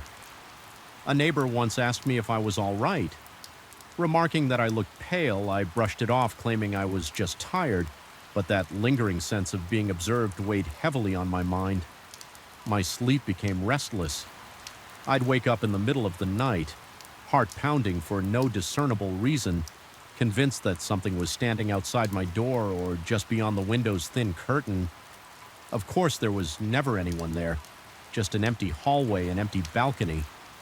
But in the distant backdrop of my thoughts, the forest lingered like a dark promise, reminding me of that faint sigh and the flash of a pale limb on a particularly cold night. I arrived home with a tension headache throbbing behind my temples. The condo parking lot was deserted as usual, and the lights overhead flickered in that sinister way, fluorescent bulbs. Sometimes do I recall stepping out of my car and immediately feeling a shift in the air as though everything had gone unnaturally still. Even the gentle hum of insects seemed to drop off into silence. I looked toward the woods, heart rate already climbing, and froze. A shape stood just beyond the first row of trees. It was tall, almost matching my own height, and it had the vaguest outline of a person. My chest constricted. I lifted my phone, trying to use its camera light to get a clearer view, but the light didn't reach far enough to reveal more than an indecipherable mass of darkness. With my pulse hammering, I inched closer. I could hear my own breathing, ragged and shallow, echoing in my ears. Suddenly, a faint crunch of leaves came from that shape's direction, as if it were shifting its weight or taking a step. Adrenaline surged through me, and a wave of heat shot through my limbs. I wanted to call out to it. Part of me believed that if I confronted this presence, I could make sense of the fear, but my vocal cords felt paralyzed after a moment that felt interminable. The shape melted backward into the dark. No running, no snapping of branches, just an unnervingly silent retreat. When I reached the spot where it had been, I found nothing but a scattering of dead leaves and the strong scent of damp earth. I swept my phone's light around, but there was only empty forest. That was when I noticed how intensely I was sweating. Despite the evening chill, my shirt clung to my back and my hands were shaking so hard that the phone's light jittered in frantic patterns across the ground. I forced myself to take a few deep breaths, though each inhale felt razor-sharp in my lungs. I told myself I would go inside, lock the door, and forget the whole thing. But as I turned to leave, a low sigh, much closer than before, drifted through the silence. It was right behind me. I spun around trembling, only to be met by darkness. Fear flooded my veins, and I ran to my unit without looking back. That night, I barely slept every time I closed my eyes. I was back in the forest, hearing that sigh, picturing something lurking just out of sight. The next day, I tried to confide in an acquaintance who lived a few doors down. He listened politely as I explained the strange sightings and the oppressive feeling that came from the woods. He suggested that maybe local wildlife was to blame. Animals can look humanoid at night if the light hits them in weird ways. Perhaps it was a deer or some lost pet. He tried to sound reassuring, but I noticed how he avoided making eye contact, as though my story unsettled him more than he cared to admit. After that conversation, I felt no better. If anything, my unease spiked. I doubted I was simply mistaking animals for a human shape. Every fiber of my being insisted this was something else. A few evenings later, I attempted a second inspection this time. Just before dusk, I reasoned that the fading daylight might offer enough visibility to dispel my fears. The forest looked less menacing, with the sun's last rays filtering through the leaves. I ventured in roughly the same direction I'd gone. That first time with my flashlight, the ground felt spongy beneath my sneakers and the air was damp and cool. Tall shrubs and wide tree trunks obstructed my view, and as I navigated around them, a prickling sensation spread across my neck. It was that primal instinct again, telling me I was not alone. My chest tightened when I spotted a crude makeshift arrangement of branches leaning against a massive pine. They almost formed a shelter or a haphazard lean-to. I stepped closer, swallowing the lump in my throat. The interior of that arrangement smelled of rotting leaves and something else, a musty odor that made my stomach churn. I pushed aside a half-broken branch to look inside. There were old damp scraps of fabric on the ground and something that might have been a chipped Kamek mug. My pulse quickened. Someone had clearly spent time here, but who and why? Unease noted at me. The notion of some stranger living in the woods near my home or even just passing through was unpleasant, but not impossible. Yet something felt off about this shelter. The way the branches were arranged suggested a strange pattern, almost ritualistic, as though they'd been placed with intention rather than slapped together for a quick hideaway. The realization sent a bolt of fear through me. I backed away, nearly tripping over a rot in my haste. My breath came in sharp gasps, and sweat bead on my forehead. I forced myself to return to my unit. My nerves were rattled, but I tried to reassure myself. Maybe it was an abandoned campsite or a local trying to observe wildlife incognito. Still, the sense of dread refused to let go. That night, my paranoia was relentless. I felt as though I was on the edge of a precipice, my mind swirling with half-formed questions and half-remembered details. I started to second-guess everything. Had I really seen an arm, or was it a trick of the light? Could the sigh have been the wind escaping through the dense branches? The more I tried to rationalize it, the more my thoughts circled back to that leaning arrangement of branches, and the pungent scent inside the forest seemed to pulse with a dark vitality. Even from within my condo, I couldn't shake the impression that someone was out there watching. A few days of uneasy calm followed, during which I tried to distract myself with work chores and streaming mindless television shows, but I was always keenly aware of the forest's presence. Especially after dark, I found myself looking out my window, more often checking for movement among the trees. My heart would pound for no reason, my palms clammy as if I were perpetually braced for some awful revelation. Sleep grew increasingly elusive at times. I jolt awake, convinced I heard leaves crunching just outside my window. My skin would go cold, a tingling wave passing from my scalp down to my heels. It was in this heightened state of anxiety that a final incident shattered any remaining sense of normalcy. I was heading home once more under the cover of night eyes, darting nervously to the tree line. The flickering parking lot lights seemed weaker than ever, barely illuminating my path as I reached the spot where I usually paused. That familiar rustling caught my attention. My muscles tensed. I shined my phone's flashlight into the undergrowth. Then I saw it, or perhaps it allowed itself to be seen. A tall figure stood behind one of the thicker trunk's arms, gripping the bark in a way that seemed almost painful, like its fingers were digging into the wood. I couldn't make out its face.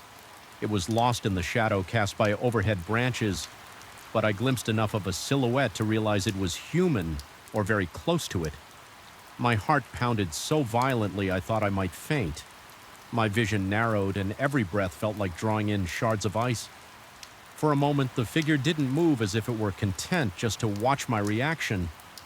Then, in one fluid motion, it slid around the trunk, dissap, appearing into the darkness. I don't remember dropping my phone, but I heard it hit the asphalt. My mind screamed at me to run, yet my legs were locked in place. A numbness began to creep up from my ankles, as if some invisible force wanted me to remain frozen. There, finally, I managed to jerk my body forward, retrieve my phone, and sprint to my front door. My entire torso was drenched in cold sweat. By the time I slammed the door shut behind me that night, I became convinced there was someone in the hallway outside my unit. The floorboards beyond my door creaked with a slow, deliberate rhythm, as though footsteps were pacing back and forth. I stood on the other side, ear pressed against the wood, tears of fear stinging my eyes. When I dared to look through the peephole, the hallway was empty, and yet the sound continued for hours. I felt trapped, adrenaline coursing through me as I alternated between pressing my ear to the door and pacing in frantic circles around my living room.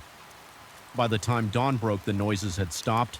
I must have dozed off briefly on the couch, because I awoke with a jolt to find light streaming through the curtains. A wave of relief and exhaustion washed over me. I spent that morning convincing myself I needed to face this presence, whatever it was, and claim back my peace of mind. Determined, I ventured out at midday, stepping into the edge of the forest where I had seen the figure. My heart still hammered, but the bright daylight gave me a semblance of courage. I found no fresh footprints, no suspicious debris. Instead, a profound stillness hung over everything, as though the forest itself were waiting with bated breath. I stayed there for nearly an hour, wandering from tree to tree, calling out that if someone was there, they should show themselves. but no one came eventually. I headed home, frustrated and tired. Then just before dusk, I noticed something that turned my blood to ice. Leaning against my front door was a single broken branch, similar to those I'd seen forming that unsettling shelter in the woods. It looked deliberately placed, the end splintered into a sharp point. My stomach lurched as I realized it must have been left there while I was inside my home. Fear flared in my chest again, and I felt a hot flush on my face that then turned to pins and needles in my extremities. I decided in that moment I had to leave at least for a while. I packed a small bag, hands trembling as I threw clothing and essentials together. The entire time I felt eyes on me, like I was under constant surveillance. I wondered if the figure was outside, possibly peering through my window, or standing in the parking lot silently judging my every movement. My chest felt tight and my mouth was so dry it hurt to swallow. I finished packing in record time, heart thudding louder with each second as I opened the door to step out. I paused, half expecting to see that figure in the hallway, but it was empty. My footsteps echoed loudly as I hurried to the elevator. The ride down seemed interminable, each floor passing with agonizing slowness. I couldn't stop picturing the figure from the night before, how it had seemed almost hungry for my fear. My skin tingled at the memory. At last, I exited into the parking lot. The sun was beginning to set and long shadows stretched across the asphalt for a moment. I stood there scanning the tree line, and in that glance I felt it again. That suffocating sensation of being watched. The shadows in the forest swirled together, an impenetrable wall of black. My lungs burned as though I couldn't draw in enough air. I forced my legs to move, half expecting to see a pale arm or a tall silhouette emerging from the tree line, but nothing came. I climbed into my car and started the engine. Refusing to look over my shoulder as I pulled away, my headlights grazed the first few trunks of the forest. Just before I fully turned the corner, I caught the briefest flicker of movement, a shifting darkness that might have been a person or might have been my imagination. My pulse pounded in my ears, and I gripped the wheel until my knuckles turned white. Without a second thought, I floored the gas and left that unnerving place behind. I don't know exactly what I encountered in those woods or why it seemed to fixate on me. Perhaps it was all in my head, a product of exhaustion and stress. Perhaps it was something far stranger, an entity tied to the land in ways I can't begin to comprehend. Even now, whenever I close my eyes, I can still see that motionless silhouette and feel its gaze following me as I retreat. It haunts me in the moments between sleep and waking, whispering that it's still out there waiting for me to return. Though I've put miles between myself and that condo, I can't escape the sense of looming dread. The image of that broken branch propped against my door remains burned into my memory, an unmistakable sign that something wanted me gone, or wanted me to know it could reach me wherever I was sometimes. When the night is quiet and I'm alone, I hear that faint sigh echoing in the back of my mind. It lingers like a cold breath against my ear, a reminder that, real or not, some horrors refuse to fade. And despite escaping that place, I'm left with the unsettling knowledge that I only postponed the inevitable. A part of me believes that one night, no matter how far away I may be, I will sense movement in the darkness, shapes skulking between silent trees, and when that day comes, I'll be forced to face the terror again. My heart pounding, my mouth dry, my skin prickling with sweat. Even now, I glance into the shadows outside my window and wonder if that figure is still there, an eternal watchman silently measuring each fearful beat of my heart. Every night in this old building, the air seems to turn thick and stale the moment darkness settles, as if it's charged with some malignant presence. I can't quite name the place. Hums with a quiet tension that seeps into my bones, tightening my chest and making every breath feel labored. Even from the street, I remember staring up at the weathered facade and wondering why the lights in the top-floor windows flickered so erratically, as if someone or something paced back and forth behind the glass. I told myself it was just the age of the building, shoddy wiring perhaps, or the wind rattling the old frames, but once I moved in and found out that the top floor was nothing more than a deserted terrace, a persistent dread began to coil inside my chest. Whispering that I was not alone here, I had taken an entire floor to myself. A long hallway lined with 4 empty apartments, all under renovation paid for by a meager arrangement with the property owner. Supposedly, I was to remain on site, keep an eye on the place, and report any suspicious activity to the building manager. At first, it sounded ideal privacy in the midst of a bustling city center. But from the first night, I realized my new living situation might be more than I bargained for. I remember lying in bed on that initial evening, the gloom of the unlit corridor just outside my bedroom, creeping under the door, my heart kicked against my ribs in sin with every noise. Pipes gurgled deep in the walls, and the wind made the ancient windows creak. I could handle these typical old building sounds, but then above me, something much more deliberate reverberated slow, methodical steps. Crossing from one side of the ceiling to the other, there shouldn't have been anyone up there. Not at midnight, and certainly not in a place that was supposedly just an empty terrace, yet the footsteps were unmistakably human in their weight and tempo. That first night I tried to pass it off as my imagination or perhaps some strange echo traveling through the old pipes. Still, the hair on the back of my neck prickled, and my hands felt clammy against the sheets. My throat went dry as I listened in absolute stillness, hoping the sound would vanish eventually. The footsteps paused, and for a moment I began to relax. But just as my body slackened, the footsteps resumed. Crossing back in the opposite direction, the tension surged again in my temples, and I lay there until morning, paralyzed by the realization that something up there was moving around of its own accord. When daylight came, my fear felt somewhat laughable. I told myself the mind can play wicked tricks in the stillness of night. Determined to dismiss the whole episode as a silly reaction to an unfamiliar setting, I went about my day trying to gather more information about the building. The caretaker, an older man with a permanent scowl etched into his face, explained that the top floor had no tenants. He insisted it was merely a barren terrace and no one ever went up there except occasionally to check for leaks or to repair the old water tank. Even so, I pressed him, describing the footsteps I had heard. He muttered that I must have been mistaken, perhaps the wind or someone on the neighboring roof. His dismissive tone made my stomach clench with annoyance, but I told myself there was no reason to disbelieve him. That night, I went to bed early, more out of anxiety than fatigue. I wanted to prove to myself that the previous night's sounds were just a figment of my overactive imagination.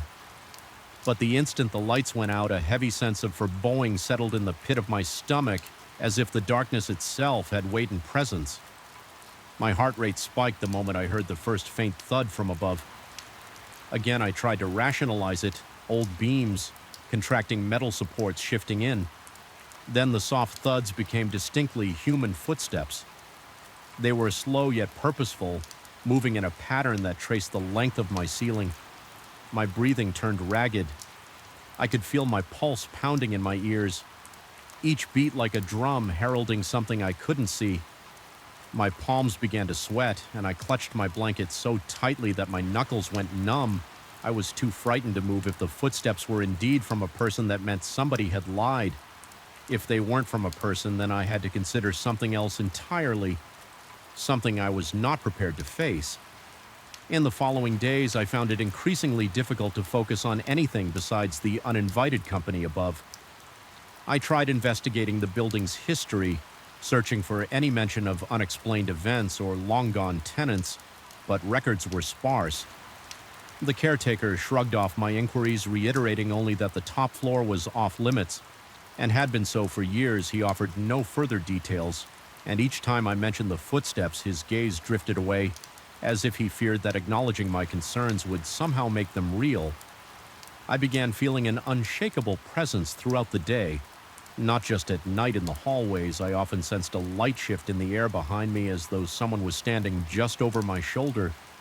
I'd spin around my heart, seizing in my chest, only to see peeling paint on the walls, and the same burnt-out light bulbs overhead. The sound of my own breath filled my ears, quickening with each false alarm. Yet even when I saw no one there, a lingering heaviness remained, as if the corridor itself pulsed with unseen eyes. A week in my nights became a battleground of unnerving sounds and racing thoughts.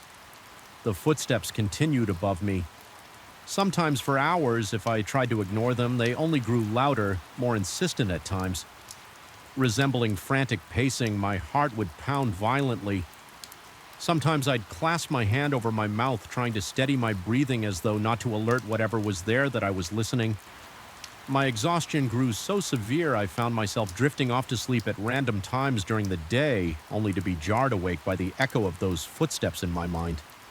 At one point, in an attempt to reclaim my sanity, I decided to go upstairs during the day. I told myself I needed proof. Either I would find some mischief maker or confirm that I was losing my grip. The caretaker had given me a dismissive wave earlier, though he mentioned that the terrace door was usually locked indeed. When I got there, I found a heavy metal door with a rusted padlock. I pulled on it, but it wouldn't budge. I leaned in, pressing my ear against the cool metal, struggling to catch any sign of life on the other side. The wind whistled through the cracks, and I heard only the city noise echoing from far below. No footsteps, no voices, nothing to confirm my late-night terrors. This contradiction unsettled me further. How could I hear loud stomps at night? If it was so deserted by day, my paranoia started spilling into my everyday life. I became convinced that people in the lobby or on the sidewalk were eyeing me strangely, as though they knew I was unraveling and were just too polite or frightened to mention it. Even on the nights when the footsteps were faint, I felt them drilling into my nerves. I found myself trembling uncontrollably, my muscles perpetually coiled, ready to flee at the slightest change in the atmosphere one evening. As the city lights outside blurred into a gray drizzle of rain against the windows, I was jolted by a sudden clang above my living room. It was as if something heavy had been dragged across the terrace. My heart hammered so hard I could hardly breathe. I stood up, my legs shaking beneath me, and stepped into the corridor. The overhead lights flickered ominously. My breathing grew shallower with each flicker, and my skin prickled in goosebumps. It felt like the building itself was breathing its old walls, wheezing in tune with my pulse. While I crept toward my living room, the footsteps started up again, only now. They were more rapid, as if someone was pacing in agitation. My mind conjured all sorts of twisted scenarios, some vagrant living there undetected, or perhaps something far less human, prowling around the caretaker's refusal to engage with my questions suddenly felt more sinister. Was he hiding something? I approached the tall window that gave a partial view of the upper structure. Rain pelted the glass. My breath fogged the pane as I peered upward. The sky was a black sea, illuminated only by the occasional glow of city lights. Then, just at the edge of my vision, I thought I saw movement, a dark silhouette, crossing in front of a small maintenance light on the roof. My heartbeat thundered. I strained my eyes. My forehead pressed so firmly against the window that it felt cold and damp. But the silhouette didn't reappear. Maybe it had never been there at all. Those next hours were the worst. So far, the footsteps seemed to follow me every time I changed rooms. My bedroom felt claustrophobic, the stale air thick with dread. My chest tightened painfully as if something was squeezing my lungs. I tried turning the lights on and off, but the overhead bulb flickered and died. Darkness engulfed my space. My mouth went dry and my fingers trembled so badly I almost dropped the flashlight. I'd grabbed the narrow beam of light from that small device, tremor along with my shaking hand dancing across every corner of the room. But no matter where I pointed it, I couldn't shake the impression that something was right behind me, out of sight. Desperate for any sense of security, I turned on the TV, hoping to drown out the unrelenting thumps above the muffled chatter of commercials. Did little to calm my nerves. After a moment, I realized the footsteps had ceased. I exhaled a shaking breath, my shoulders sagging with relief. But that relief was short-lived. A single deafening stomp resounded directly above my head, as if something enormous had just landed there. I gasped, stumbling backward into a table. The impact knocked a lamp to the floor with a crash. My throat constricted and cold sweat trickled down my SP spine. Adrenaline flooded my veins, making me elated. The dryness in my mouth was so intense that my tongue felt glued to the roof. I was too scared to even retrieve the lamp. At that moment, I recalled the caretaker's words about the terrace being locked, if the door was locked. What was up there? The question turned in my mind like a spinning top, each rotation tightening my fear. It dawned on me that perhaps a lock wouldn't stop whatever was causing these footsteps. My rational mind warred with a growing certainty that something was fundamentally wrong with the building itself. I barely slept that night, and when I did doze off from sheer exhaustion, I dreamt of twisting corridors and tall shadows looming over me. In these nightmares, the floors above were an endless maze, and no matter how far I ran, the footsteps drew closer. I woke drenched in sweat with my heart in my throat, only to find my surroundings equally oppressive. In reality, the caretaker noticed my haggard appearance the next morning, asking indirectly if I was sleeping poorly.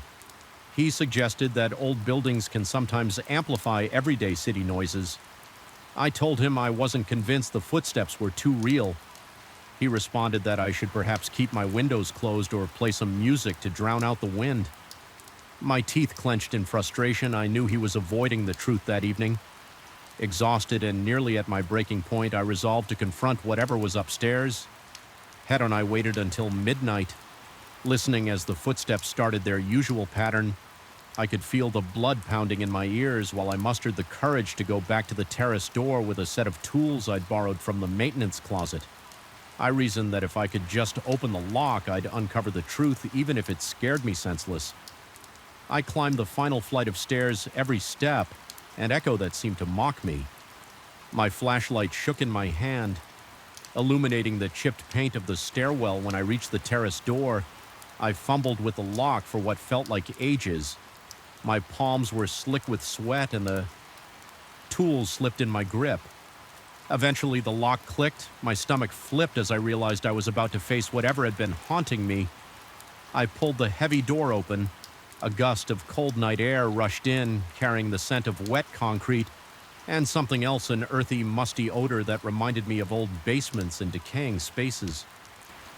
My heart was in my throat. As I stepped out onto the terrace, the entire space was empty. Rainwater pulled in corners, reflecting the ghostly glow of distant city lights. I swung my flashlight around, searching for any sign of movement. The wind howled, whipping against my face and reminding me of how exposed I was. My eyes darted to the far edges of the terrace, half expecting a shape to appear, but there was only a deserted stretch of cracked flooring. Then, near a small service door leading to the water tanks, I heard a shuffle of footsteps so faint I nearly missed it. My breath caught and I inched forward. As I approached, the footsteps seemed to retreat, leading me around the corner of a half wall that sheltered the water tank pipes. My pulse thundered and my fingers ached from gripping the flashlight. I swept the beam in front of me, fully anticipating to see an intruder or some kind of presence, but no one was there. I stood alone in the wind, trembling chest heaving, a stinging sensation behind my eyes. From the strain of trying to see through the darkness, then I heard a sudden scraping sound right behind me, like a shoe dragging across the floor. I spun around so quickly I nearly lost my footing. The flashlight illuminated only swirling dust and rain.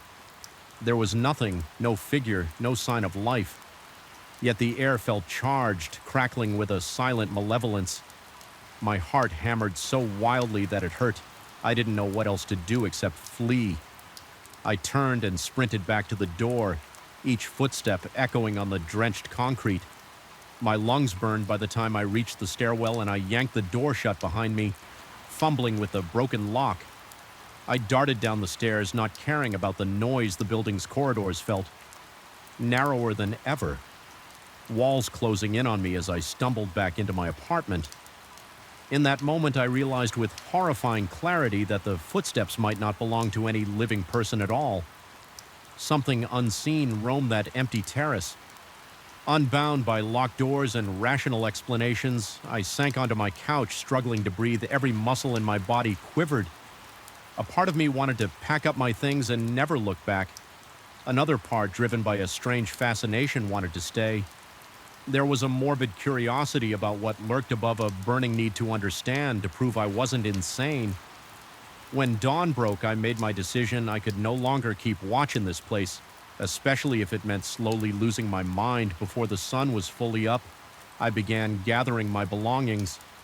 My heart still hammered in my chest and my ears rang with phantom sounds of footsteps. But I was resolute as I headed for the front door. A final tremor of dread coursed through me as if the building itself disapproved of my departure. The corridor light flickered one last time, the shadows along the walls seeming to reach out and grip me. I walked past the caretaker's office, left the key, and explained in flat, emotionless tones that I couldn't stay there anymore. He didn't argue. His eyes held a hint of resigned understanding, as though he'd seen this happen before and simply accepted edit. I felt an icy wave of discomfort, realizing my experience was likely not unique. Stepping outside the early morning light felt harsh and unwelcoming, but at least it was real. My breath steadied as I put distance between myself and the old building, yet a part of my mind kept racing, replaying every sound, every shadow, every unexplainable moment. I couldn't shake the impression that the footsteps might follow me. No matter where I went, even now, I can't entirely convince myself that everything I heard was a product of creaking floorboards or my own anxiety. The unsettling truth is that I truly believe something walked above me on that deserted terrace, whether it was a spirit, a phantom echo from some forgotten past, or a manifestation of my own unraveling psyche. I may never know, but the memory of those footsteps resonates inside me, a disquieting reminder that some places are saturated with energies beyond our comprehension. And though I escaped that building, I carry a lingering sense of being followed, an inkling that one day in some darkened hall or empty rooftop, I might once again hear those measured, deliberate steps coming for me. I felt it the moment I pushed open the library's heavy oak door, a subtle, oppressive weight in the air that clung to my skin like damp cobwebs. The fluorescent ceiling lights flickered with a weak, uneven hum, casting elongated shadows across rows of ancient shelves. Before I had even taken a step inside, something told me this place was different at night. It was more than just the stillness. It was the sense that each corridor held its breath, watchful and waiting. When I volunteered for the late shift at the Garrison Historical Library, I never expected to find myself questioning not just my nerves, but my very sanity. I remember signing up because I wanted experience in archival work. The library was known for its impressive collection of rare manuscripts, though only a handful of people ever seemed to come by to study them. The building itself was a 3-story stone structure. Dating back to the early 1900s, its facade was proud, almost regal, and the interior was built in a grand-style polished marble floors, sweeping staircases, iron railings that curled like vines. By day, it felt dignified and secure. By night, the same features took on a darker edge. The marble seemed cold, the staircases became twisting paths to unknown places, and those kuru railings reminded me of skeletal hands. I usually worked on the first floor, helping to file new arrivals or reorganize the archives that students and researchers used. The first few weeks were calm. I often heard a fellow volunteer remark that the library was pleasantly quiet after sundown, that it was the perfect environment for meticulous organization. I tried to agree, though. From the start, I had an inexplicable sense of being observed whenever I put a book back on the shelf. Sometimes I would turn around anticipating a patron or another volunteer, only to find the corridor empty. Initially, I told myself I was just spooking myself in the hush of those grand halls, but the subtle friction between my nerves and my logic grew stronger. With each passing night during one of my shifts, I was tasked with cataloging some rare texts on the 3rd floor. These books were from the 16th and 17th centuries, many with brittle pages and fading scripts. The 3rd floor was normally sealed off to casual visitors. Only researchers with special permission were allowed there. The door to that area required an old key, heavy and ornate, that I had to sign out from the front desk. The overhead lights in that space were dimmer, and many of the fixtures were original to the building, meaning they buzzed faintly as if on the verge of burning out. I hated that noise. It reminded me of a swarm of insects just out of sight on that particular night. I found myself alone in the library around 10. The guard at the reception desk downstairs had stepped out for a brief break. I heard him say something about wanting to grab a quick cup of coffee from across the street. I swallowed my unease and headed for the stairs. My heart thudded against my ribcage as I climbed, and a chill prickled the back of my neck. Every step felt heavier than the last, as if the darkness overhead was pressing down, encouraging me to turn around, but I tried to brush it off. It was just a job. Just another flight of stairs as soon as I reached the second floor. Landing, a draft of cold air brushed over me. It felt deliberate somehow, like an unseen figure had passed by. I shivered and paused, looking toward the corridor that led to the main reading room. On that level silence, just the usual hush of old buildings settling. Perhaps a slight creak of the wooden floor taking a slow breath. I continued toward the final staircase that led to the restricted third floor, the overhead light. There flickered once, and the gloom made the steps look steeper than I remembered. Halfway up, I felt a tingling unease crawl across my skin. My mouth went dry, and I gripped the banister to steady myself. That was when I saw it, a hand pale, almost translucent. Resting on the iron rail a few steps above me, my lungs seized for a split second. I thought someone was leaning on the banister, but there was no arm, no shoulder, no body, just that single disembodied hand. My pulse hammered in my ears. Every beat felt like a drum pounding inside my head. I froze, afraid that if I moved, whatever it was might notice me. The hand was motionless, its fingers curled delicately around the iron. The skin, if that's what it truly was, had a faint bluish tint for what might have been. Mere seconds, but felt like an eternity. I stared in absolute horror then, as though sensing my gaze. The hand vanished. It didn't pull away or dissolve. It simply ceased to be there, as if it had never existed. I couldn't even manage a scream. My throat was tight, and it felt like I'd swallowed shards of ice trembling. I stood there for a long while, unsure of whether to retreat back down the stairs or press on a voice in my head. Insisted that I must have hallucinated, that it was just a flicker of shadow and imagination, but the goosebumps on my arms, the sweat on my palms, and the dry highness in my mouth confirmed how real it had felt. I considered running downstairs to find the guard, but shame pricked at me. I was a grown man, not a frightened child. If I told him I'd seen a phantom hand on the banister, I might lose any credibility I had. Besides, part of me wondered if the stress and the eerie quiet had just played tricks on my mind in an effort to restore calm. I forced myself to focus on the steps each footfall measured until I reached the third floor door. My hand shook so badly it took me a few tries to fit the key into the lock. The reading room beyond was large, its high ceiling supported by thick wooden beams. Many of those beams were carved with ornate designs so worn by time that they looked like faces melting into the wood. Rows of shelves ran the length of the room, containing countless volumes that smelled of old leather and dust. The overhead lighting was even weaker here, many bulbs either dim or burnt out. I noticed a distinct hush. An absence of sound that bordered on suffocating. My breathing sounded too loud, too ragged. I turned on a small desk lamp near the central table, determined to focus on my work. The library wanted me to update the records of a few manuscripts, verifying their condition and cross-checking references. But all I could think about was that hand. Every creak of the floorboards made my heart race anew. My back felt exposed, as though eyes were sliding over me from the dark corners. I started to notice odd details. A stack of books on the far shelf that appeared to have shifted positions since the last time I visited, the faint smell of mildew intensifying in a corner near an old tapestry, and a slight but constant rustling that I couldn't source. Whenever I stopped to listen carefully, the rustling fell silent, only to return in the periphery of my hearing.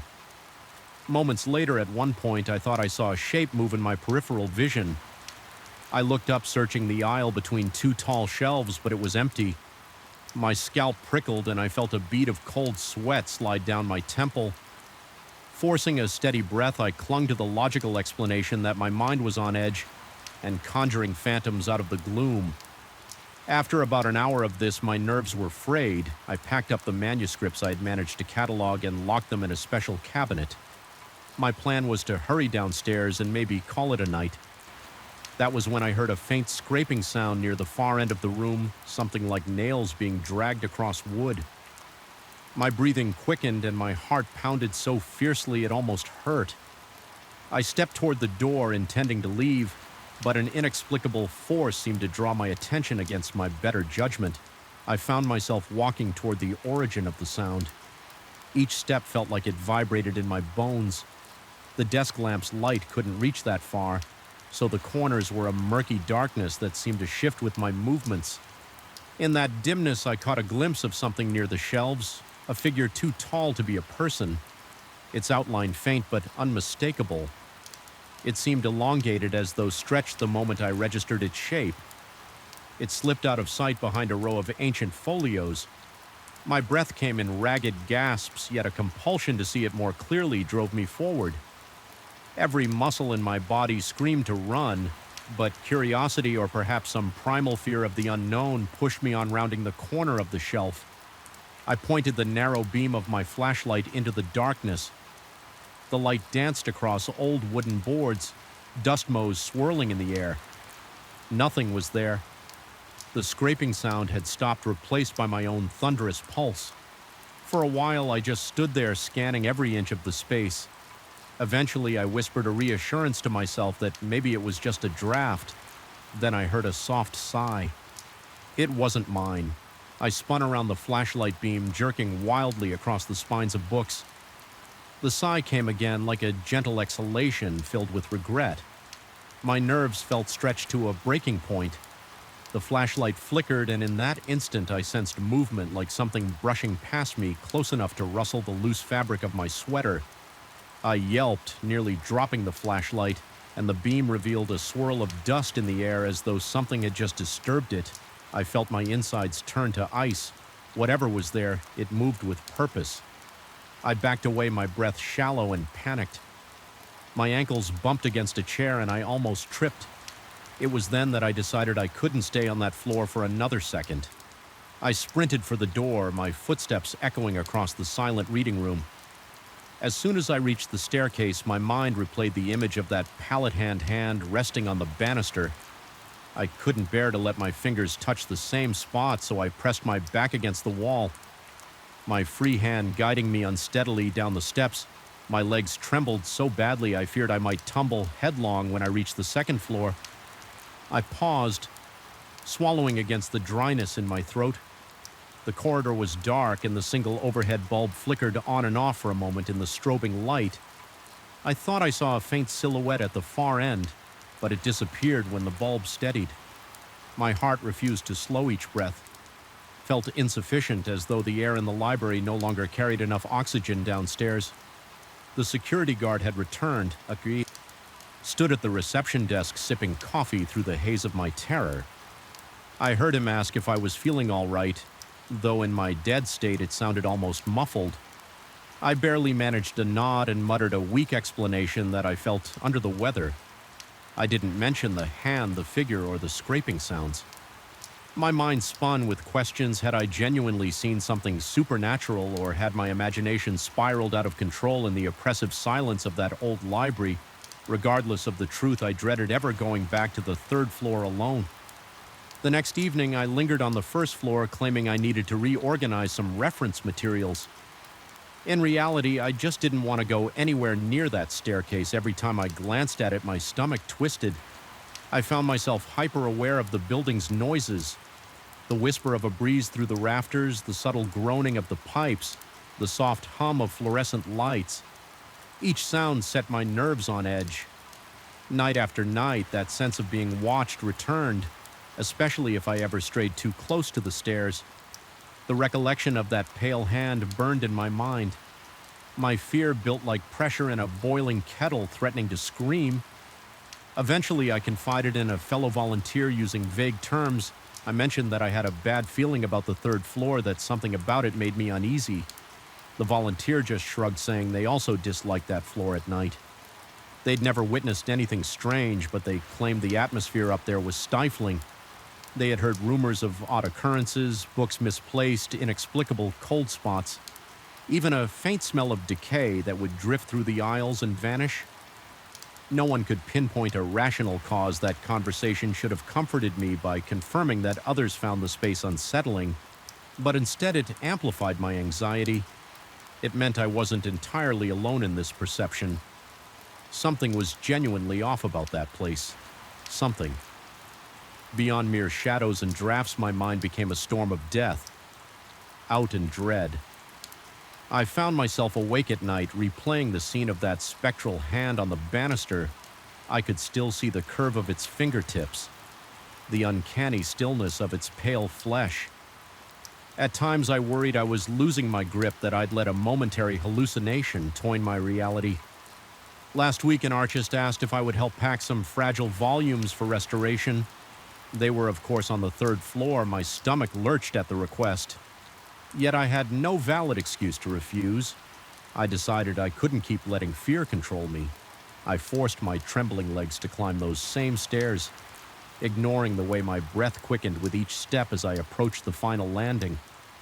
I braced myself, half expecting to see that hand again, but the banister was empty, the corridor silent. My relief was fleeting because every shelf, every shadow seemed alive with anticipation. I powered through car, carefully boxing manuscripts and trying to keep my mind anchored to mundane tasks. The artist was on the second floor, so I was left alone to gather the texts. Each rustle of paper made my heart flutter. I started to feel that prickling sensation on my neck, as though unseen eyes were tracing my every movement.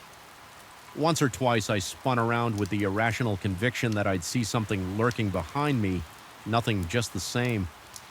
Dusty shelves. Eventually I finished. I practically bolted down the stairs, clutching the box tightly, ignoring the dryness in my mouth and the sweat dripping down my back. Even now, I can't rationally explain what I experienced. Did I truly see an apparition, or did my mind construct a phantom from the uneasy quiet of a decrepit library wing? All I know is that some nights as I pack up and prepare to leave, my eyes drift to that curved staircase. The air around it seems colder, the shadows deeper, and sometimes out of the corner of my vision, I think I spot the faint outline of a hand resting languidly on the iron rail. Whenever that happens, I freeze. My heart thunders in my chest, and for a beat or two I can't breathe. Then, like a mirage, it disappears, but it always leaves me shaken. The library doesn't feel quite the same anymore. Its corridors bear an unspoken threat, an easy hush that saturates the air. I try to focus on the positives, the historical significance of the place, the invaluable texts I get to handle, but the memory of that pale hand is never far behind. It's become a silent warning, a reminder that some corners of the library harbor secrets best left undisturbed. I still volunteer there, though I avoid working the late shift as much as possible. When I do, I stay on the ground floor with the lights on, telling myself I'm just being efficient. In truth, I'm afraid of what I might see or imagine if I wander upstairs alone. Sometimes when the building is at its quietest, I catch an echo of that eerie scraping sound like distant nails on wood every time my pulse spikes, and I fight the urge to run outside into the safety of the streetlights. There's no grand resolution, no final confrontation that banished whatever presence resides on that third floor. I haven't found any rational explanation, no historical footnote that might clarify the nature of what haunts this place. Yet I've come to accept that some mysteries remain unsolved, lingering in the peripheral darkness. The library stands as an edifice of history and knowledge, but it also houses shadows of the unknown, and those shadows feel alive. Though I continue my duties, I know I'll never fully conquer. The dread that seeps through the walls of that old building whenever I'm in there. After dusk, a chill clutches my heart. I sense the library's silent vigilance, as though it is waiting for me to let my guard down. I haven't gone back to the third floor by myself. If a task requires it, I make sure someone else is around, even if it's just the guard downstairs, because that memory remains a pale hand on the railing, a creeping chill up my spine, and I can't shake the feeling that if I ever see it again, it might not disappear so quickly, and that possibility terrifies me more than any nightmare I've ever had. I first sensed something was wrong the moment I stepped into that building. After sunset, the corridors had a way of swallowing every echo, turning ordinary footsteps into dull thuds that vanished all too quickly, leaving behind a suffocating quiet. The overhead lights flickered weakly, throwing elongated shadows against the walls as if hungry to devour the last traces of human comfort. I've always hated how deserted our commercial building becomes at night, like an abandoned monument that no one bothers to visit. But at least before that particular night, it never truly terrified me. It merely unsettled me like a stranger. Stare from across a dark street now, whenever I recall the events that unfolded, I feel my heart pound faster and my throat tighten as if the memory itself is physically grabbing hold of me. My shift rarely extended so late, but that night I had no choice. I was finishing up some paperwork, and by the time I glanced at the clock, it was well past the normal closing hour. The cleaning staff had already come and gone, and I could have sworn I was the only person left on the entire floor. The silence grew so thick that I could hear the hum of the air conditioning system overhead. It reminded me of a raspy breath, like some slumbering beast waiting to wake. At any moment, I wanted nothing more than to pack my things and rush to the safety of my car, but I had to deal with one last chore, taking the trash down to the basement level via the service elevator. It was a small task, something I had done hundreds of times before during normal hours on that evening. Though it felt like a trial, I wanted to avoid at all costs. I pushed the trash bin down the hall, trying to ignore the heavy shadows flickering along the corridor. The wheels squeaked loudly, echoing with each rotation. It set my nerves on edge. A part of me scolded my own imagination for running wild. It's just a building, it's just night. I told myself, yet I couldn't shrug off. The sensation that I was being watched, my skin prickled at the nape of my neck, and my palms grew clammy around the handle of the bin. Looking back, I can't recall a single specific reason for feeling so paranoid, only that everything felt off. I reached the service elevator, its metallic doors reflecting the pet light of the hallway in an unnerving distortion. I pressed the button and waited. My stomach twisting with each passing second, the elevator made a dull clank as it arrived, and the doors slowly slid open. I rolled the trash bin inside, then stepped in after it. As the doors closed, the overhead light inside the elevator flickered briefly, casting the cramped interior in a jittery strobe. My heart thumped and a bead of sweat trickled down my temple. I reminded myself to breathe. No sooner had the doors sealed shut than I sensed I was not alone. At first, I didn't see anything unusual, just the same battered walls and the fluorescent light fighting to stay lit.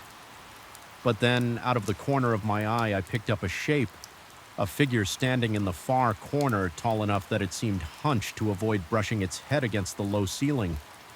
I froze, a jolt of panic charging through my veins like electricity. My breathing became shallow, and I felt the vibrations of my own racing heartbeat in my eardrums. The figure was not leaning forward nor moving, it just loomed in that corner. So silent it barely seemed real. Part of me wanted to spin around and confront it, but fear rooted my feet to the floor. Time seemed to slow. The elevator rumbled downward, and in that terror-fueled hush, I heard nothing but the mechanical groaning of the cables and my own ragged breaths. I forced myself to shift my gaze fully toward the corner. The shape was still there, vague, dark, unnaturally tall. I couldn't make out facial features, only that silhouette. I could have sworn the air around it looked denser, like a pocket of darkness. That had somehow gained its own volition. My throat was so dry it felt scratchy. When I swallowed, my back was cold with sweat, and I prayed silently for the elevator to reach the basement. It felt like a lifetime before the doors finally creaked open. The trash bin rattled as the elevator halted. Light from the hallway spilled into the cramped interior, and I exhaled shakily, feeling the tension in my legs when I dared to look back at the corner to see if the figure was still there. It was gone just like that. I found myself staring at an empty space. The corner looked harmless, just scuffed metal walls and a dingy floor. My mind reeled for a moment. I wondered if exhaustion had gotten the best of me, but I was shaking so badly that I struggled to steady my hands on the trash bin. I rolled it out, then left it near the service area. I remember standing in that hallway, the flickering fluorescent lights above me, chest heaving, and a dreadful sense that I just witnessed something that shouldn't exist. 1,000 rational explanations sprinted through my thoughts. Shadows, reflections, a hallucination caused by lack of sleep, yet none of them felt satisfactory. I rushed back upstairs using the main elevator. The contrast between the bright, relatively clean interior of the lobby-level elevator and the dingy service one struck me. It felt like I traveled between two worlds. By the time I returned to my desk, my shirt was damp with perspiration, and I couldn't stop glancing over my shoulder, half expecting to see that towering silhouette lurking behind me. The rest of the building was still mocking me with its emptiness. When I reached my office, I saved my files, powered down my computer, and forced myself to leave. The drive home was a blur of taut nerves and second guesses. I played music at a low volume, anything to distract myself from the crawling sensation that someone was watching me through the rearview mirror. I barely slept that night, tossing and turning, convinced that every creak in my apartment was the echo of footsteps the next morning in the clear light of day. Everything felt less nightmarish. I told myself that the incident had probably been a trick of the mind, maybe a reflection from a nearby reflective surface, or a leftover bag of cleaning supplies that my eyes had distorted into a silhouette. Still, the memory made my palms sweat.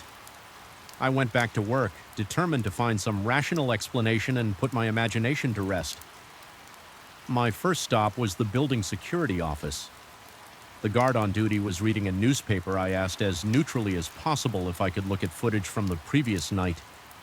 He seemed confused, but pulled up the relevant recording. We located the timestamp of when I had stepped into the service elevator. On the screen, I saw myself pulling the trash bin, looking uneasy, glancing back and forth, but there was no one standing beside me. No elongated figure, no shape at all.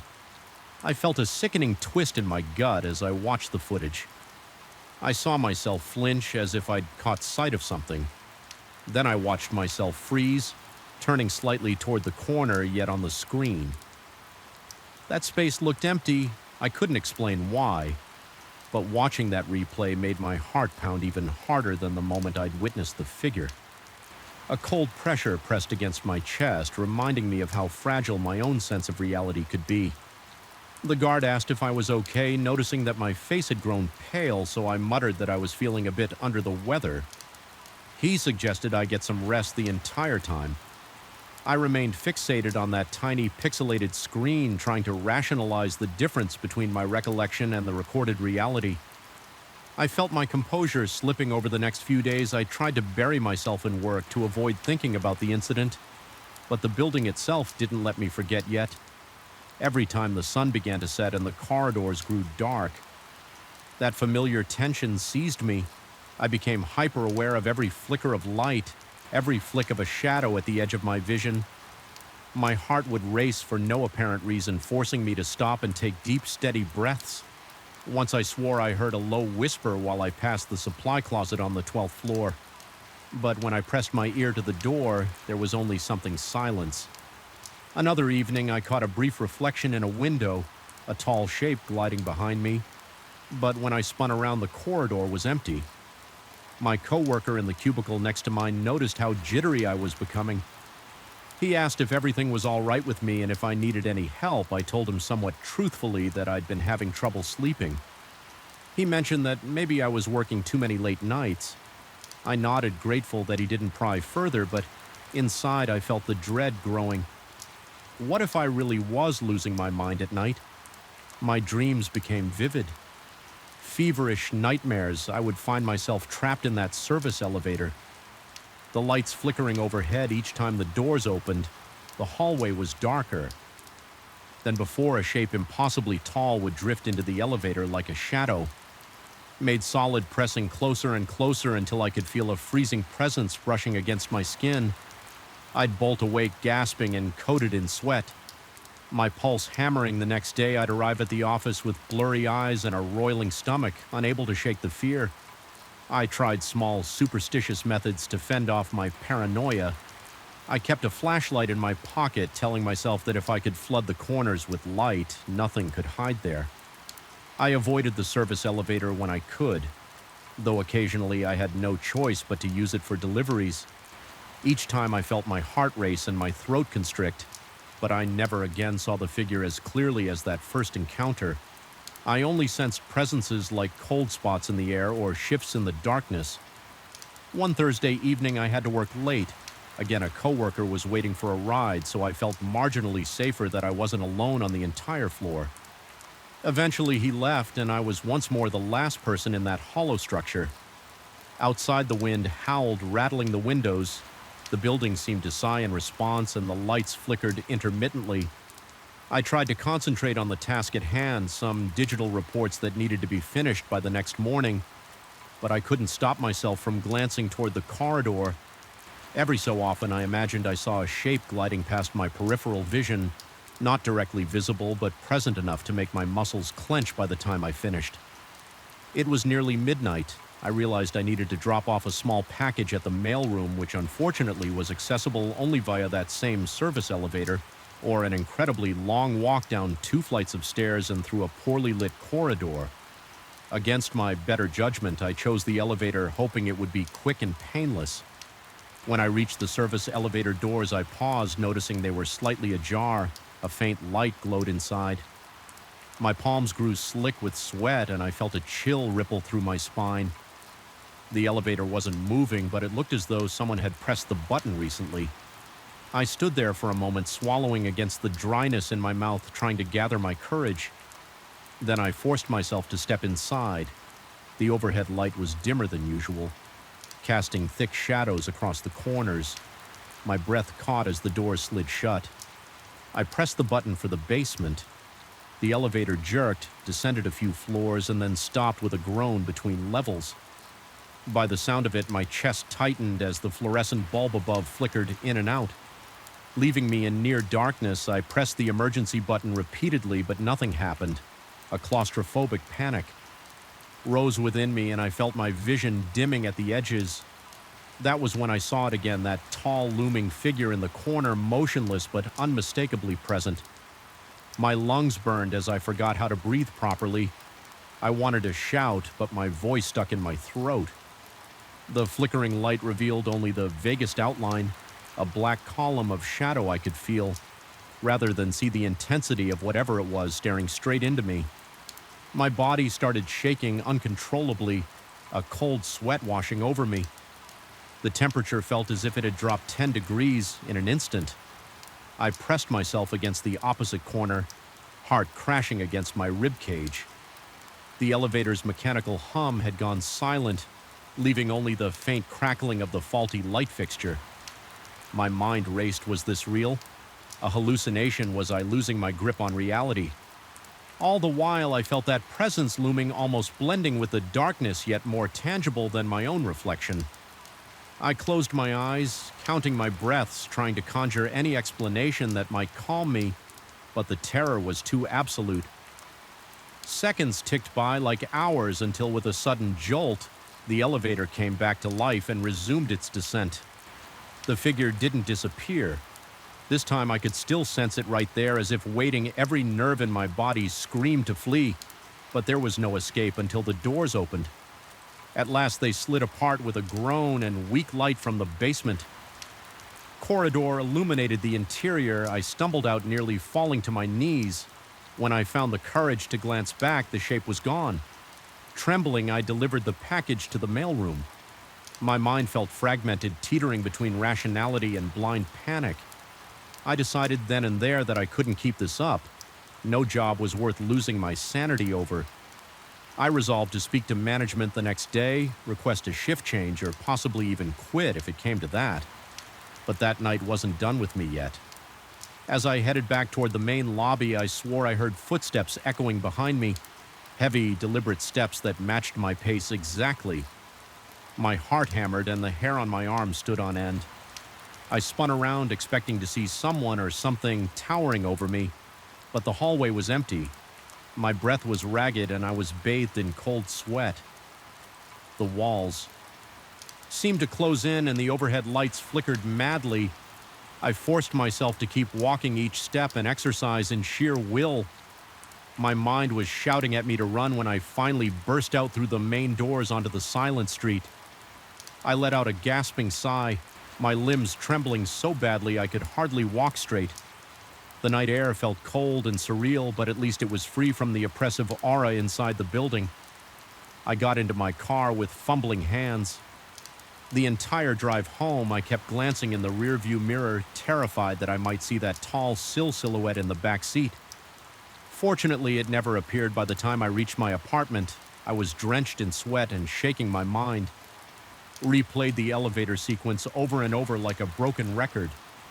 The following day, I spoke with management, explaining that I was experiencing severe anxiety and requesting a different schedule.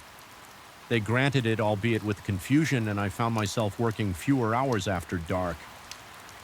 Yet the knowledge that the building still existed, its darkened corridors and silent elevator shafts waiting for night to fall, weighed on me. Even in the daytime, I felt a prickling paranoia when I had to walk past the service elevator. Sometimes I swore I caught a glimpse of that corner looking darker than normal, like it was harboring something. I've come to realize that I may never truly know what I saw. Whether it was a product of my own sleep-deprived mind or something that defies explanation, the experience remains etched into my memory with unnerving clarity. The silhouette's presence felt so real that I can still recall the static-like tension in the air whenever it appeared. Whenever I find myself alone in a quiet hallway, even outside of work, I have to steel my nerves against the creeping dread that I'm being observed by something just beyond the edge of vision. On my last day in that position, as I was clearing out my desk, I mustered the courage to take one final ride down the service elevator. I told myself I wanted closure. I pressed the call button and the doors slid open with their usual dull chime. I stepped inside, half expecting the light to flicker, half expecting that looming figure to greet me. But the elevator stayed well lit, humming softly, descending all the way to the lobby without incident. I couldn't decide if I was relieved or unnerved. A part of me almost felt that the presence was simply choosing not to show itself, this time leaving me to question whether the events really happened or if my psyche had conjured them under stress. I left the building feeling unsteady. A knot of tension lodged in my chest even now after moving on to a different job. The memory lingers. The nighttime hush of that building still haunts my thoughts. Sometimes I dream of it, an endless labyrinth of vacant floors and flickering lights, with that towering shadow waiting for me in the corner of the elevator, watching quietly, refusing to let me forget. Even though I escaped it physically, the lingering doubt and fear have stayed with me. I suspect they always will. It's difficult to convey the power of an experience that defies reason. I've tried to tell myself that it was a waking nightmare, a trick of peripheral vision or an artifact of my exhausted brain. Yet there's a corner of my mind that insists what I saw was real, that no matter how many sunlit days pass, something in that building remains, something that emerges when the corridors fall silent and the clocks tick past midnight, something that doesn't register on security footage but stands just an inch away from your greatest dread, pulling the strings of your terror like a maestro of the unknown. I wish I could say it's all behind me, but the truth is that moment in the service elevator changed how I see deserted hallways, flickering lights, and yes, even my own reflection. I feel uneasy with the idea that we can't always trust the evidence of our eyes or the recording of a camera. Sometimes what we see and what we don't are two halves of a horrifying secret, and sometimes that secret is tall, silent, and waiting in the shadows for your moment of weakness. Even though no physical harm came to me, I can't help but feel that the scars left on my psyche might never fully heal. The building still stands and night still falls, and I know somewhere behind those vacant corridors and dark corners the presence lingers unseen but never truly gone. I arrived at the family's rural property with a weariness that felt almost tangible. The long drive over winding roads had left my arms tense from gripping the steering wheel for hours, and I was in dire need of uninterrupted rest. Yet from the moment I stepped onto the uneven wooden porch, something felt amiss. The wind was still the air, almost thick, and the sun, though bright, did not seem to warm my skin. I remember stepping into the house, dropping my bag by the door, and sensing a certain hollow. In the silence, it was as if the place exhaled stale air, greeting me with an uneasy calmness. It was supposed to be a sanctuary, a refuge from the chaos of the city and the stress that had been gnawing at my mind. Instead, the atmosphere seemed to pulse with anticipation, like it was waiting for something I had no name for. I tried to dismiss my unease as mere exhaustion. My family's farmhouse, tucked away at the edge of a quiet stretch of land, had always been a bit isolated, and I told myself that isolation can sometimes feel eerie if you are alone after settling in. I wandered through the familiar rooms, noticing how age had worn the wooden floors and stained the curtains. The thick walls appeared to trap the light in strange ways, casting odd shadows that seemed to move as I passed. The smell of old timber, dusty shelves, and distant memories lingered in the corridors, a faint reminder of the generations before me who had called this place home. The bedroom assigned to me was small and sparsely furnished, just a narrow bed, an old chest of drawers, and a full-length mirror leaning in the corner. The mirror's wooden frame was intricately carved with swirling patterns. Probably hand-hung decades ago, it gave off a dark gloss as though it had been polished countless times, yet never lost its antique dullness. Something about that frame caught my attention immediately. Maybe it was the way the carving seemed to converge at the top, forming a vaguely unsettling shape, like a face without features. I chalked it up to my overactive imagination. My muscles ached, and all I wanted was to lie down, close my eyes, and drift into oblivion. That first night passed quietly enough, though I woke once or twice, heart thumping for reasons I couldn't pinpoint. I recall a momentary sense of vertigo when I glanced at the corner where the mirror stood. It reflected moonlight in a distorted silhouette so faint, I wasn't sure if it was actually there or just a trick of my exhausted mind. The room felt colder than it should, prompting me to pull the covers up to my chin and try to breathe calmly. Eventually, I slipped back into a restless sleep, telling myself I was simply on edge from the change in environment. The second day was meant to be a chance to relax, so I spent most of the morning walking around the property. The field seemed serene, dotted with small clusters of wildflowers and overgrown grass that swayed in a breeze I could barely feel. Every so often, I would hear the distant crack of a branch or a faint rustle among the shrubs. Each time I glanced around, I saw nothing out of place, yet a prickle of anxiety lingered at the back of my neck as I made my way back to the house. The sky began to darken with thick clouds, and the air became strangely still again. That stillness weighed on me like a silent warning. After a simple dinner, I tried to keep my mind occupied by reading an old book I found on the shelf. But my attention kept drifting to the corridor beyond the living room. It was dimly lit by a single lamp, and the shadows seemed to stretch impossibly long, forming shapes that tugged at the corners of my vision. I thought I heard a soft shuffle of footsteps along the hallway, but reasoned it away as the old house settling. I decided it was best to head to bed early, hoping a good night's sleep would banish the tension coiling in my chest. I slipped under the covers, letting the mattress creak beneath my weight. The rain started to fall gently at first, then intensified, tapping against the window in a steady rhythm. My eyelids grew heavy just as I began to drift off. A soft sound like a sigh reached my ears. I opened my eyes.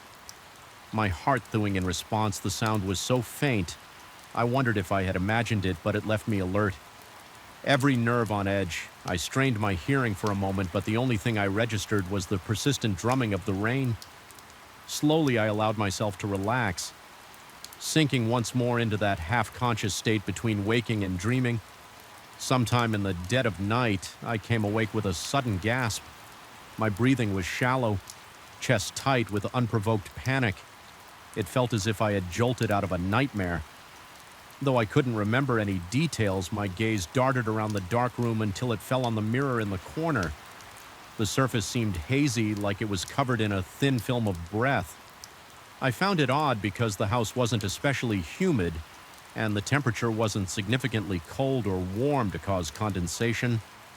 My gut twisted. Something about that slight fogging made me feel as though someone else had been standing there exhaling onto the glass.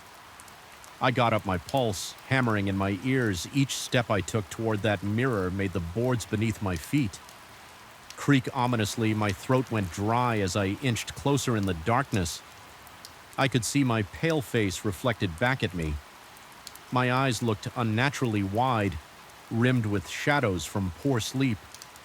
Then, for the briefest flicker of an instant, I caught a glimpse of something else, another outline, a facehook hovering beside mine. My heart slammed in my chest, and I staggered back, nearly tripping over my own feet when I dared to look again. All I saw was my own terrified expression. The haze on the mirror was still there, but it offered no sign of that second face. I stood there trembling, adrenaline surging through my veins. My stomach turned and a cold sweat broke out on my forehead. Eventually, I forced myself to return to bed. Sleep was a lost cause, but I lay down out of sheer exhaustion, heart pounding and skin clammy.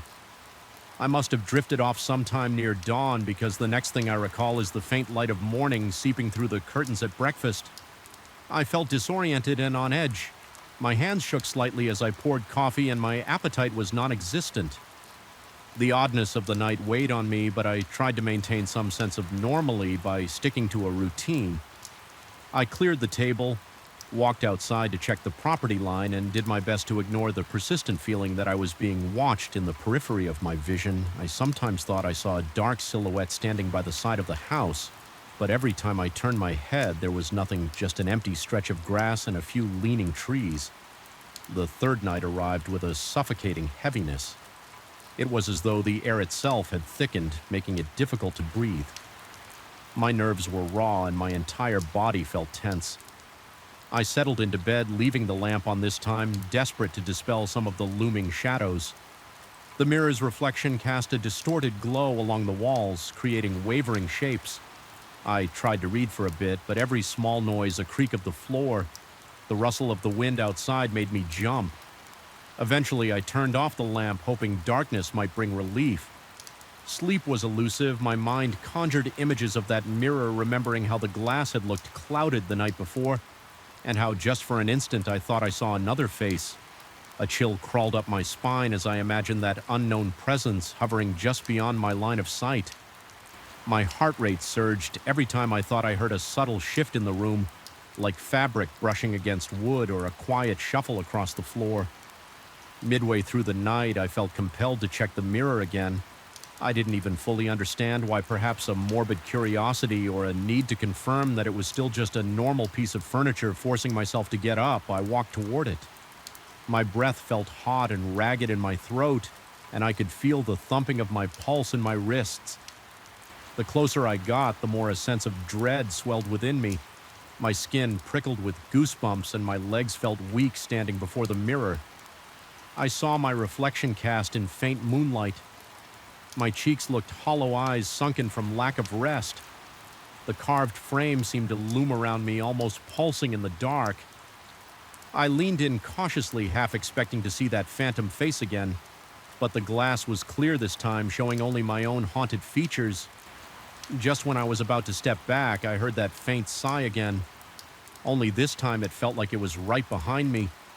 My throat went tight and I snapped around, certain I would see someone in the shadows. There was nobody. I walked back to the bed with shaky legs. Every muscle in my body tensed as if ready to bolt sleep.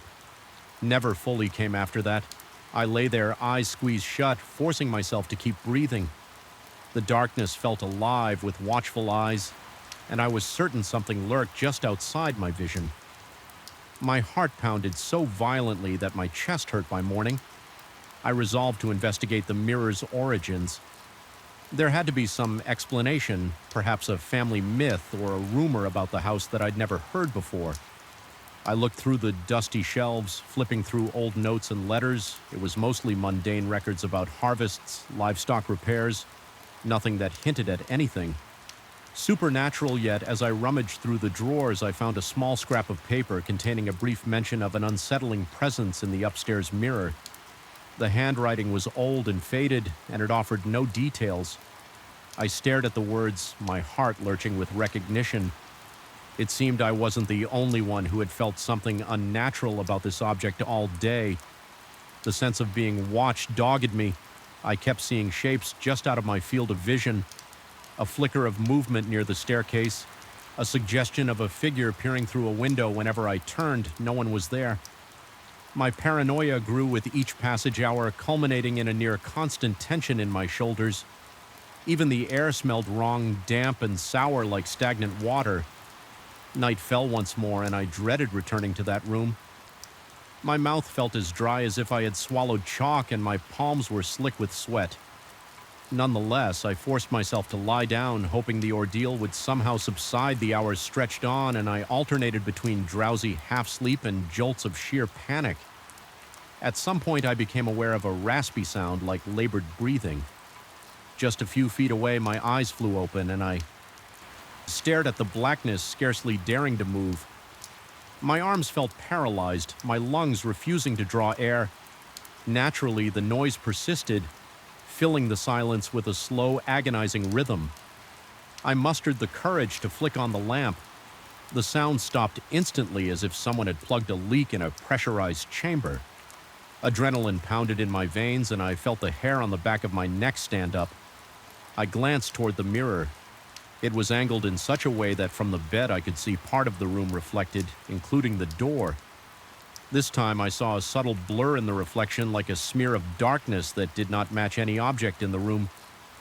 My heart hammered so loudly that my ears rang and my skin broke out in goosebumps again. I realized the mirror was showing some presence I couldn't identify. It wasn't a clear shape, but a faint distortion similar to heat waves. Rising off asphalt in summer only, it was darker, colder. I kept staring, my eyes watering from the intensity of my own fear. Then the shape seemed to move. It slid across the glass as though pacing back and forth. The breath caught in my throat. I felt utterly helpless in that moment, pinned by my own terror. My mind raced with questions. Was I hallucinating? Was something truly in this house, or was the mirror itself cursed?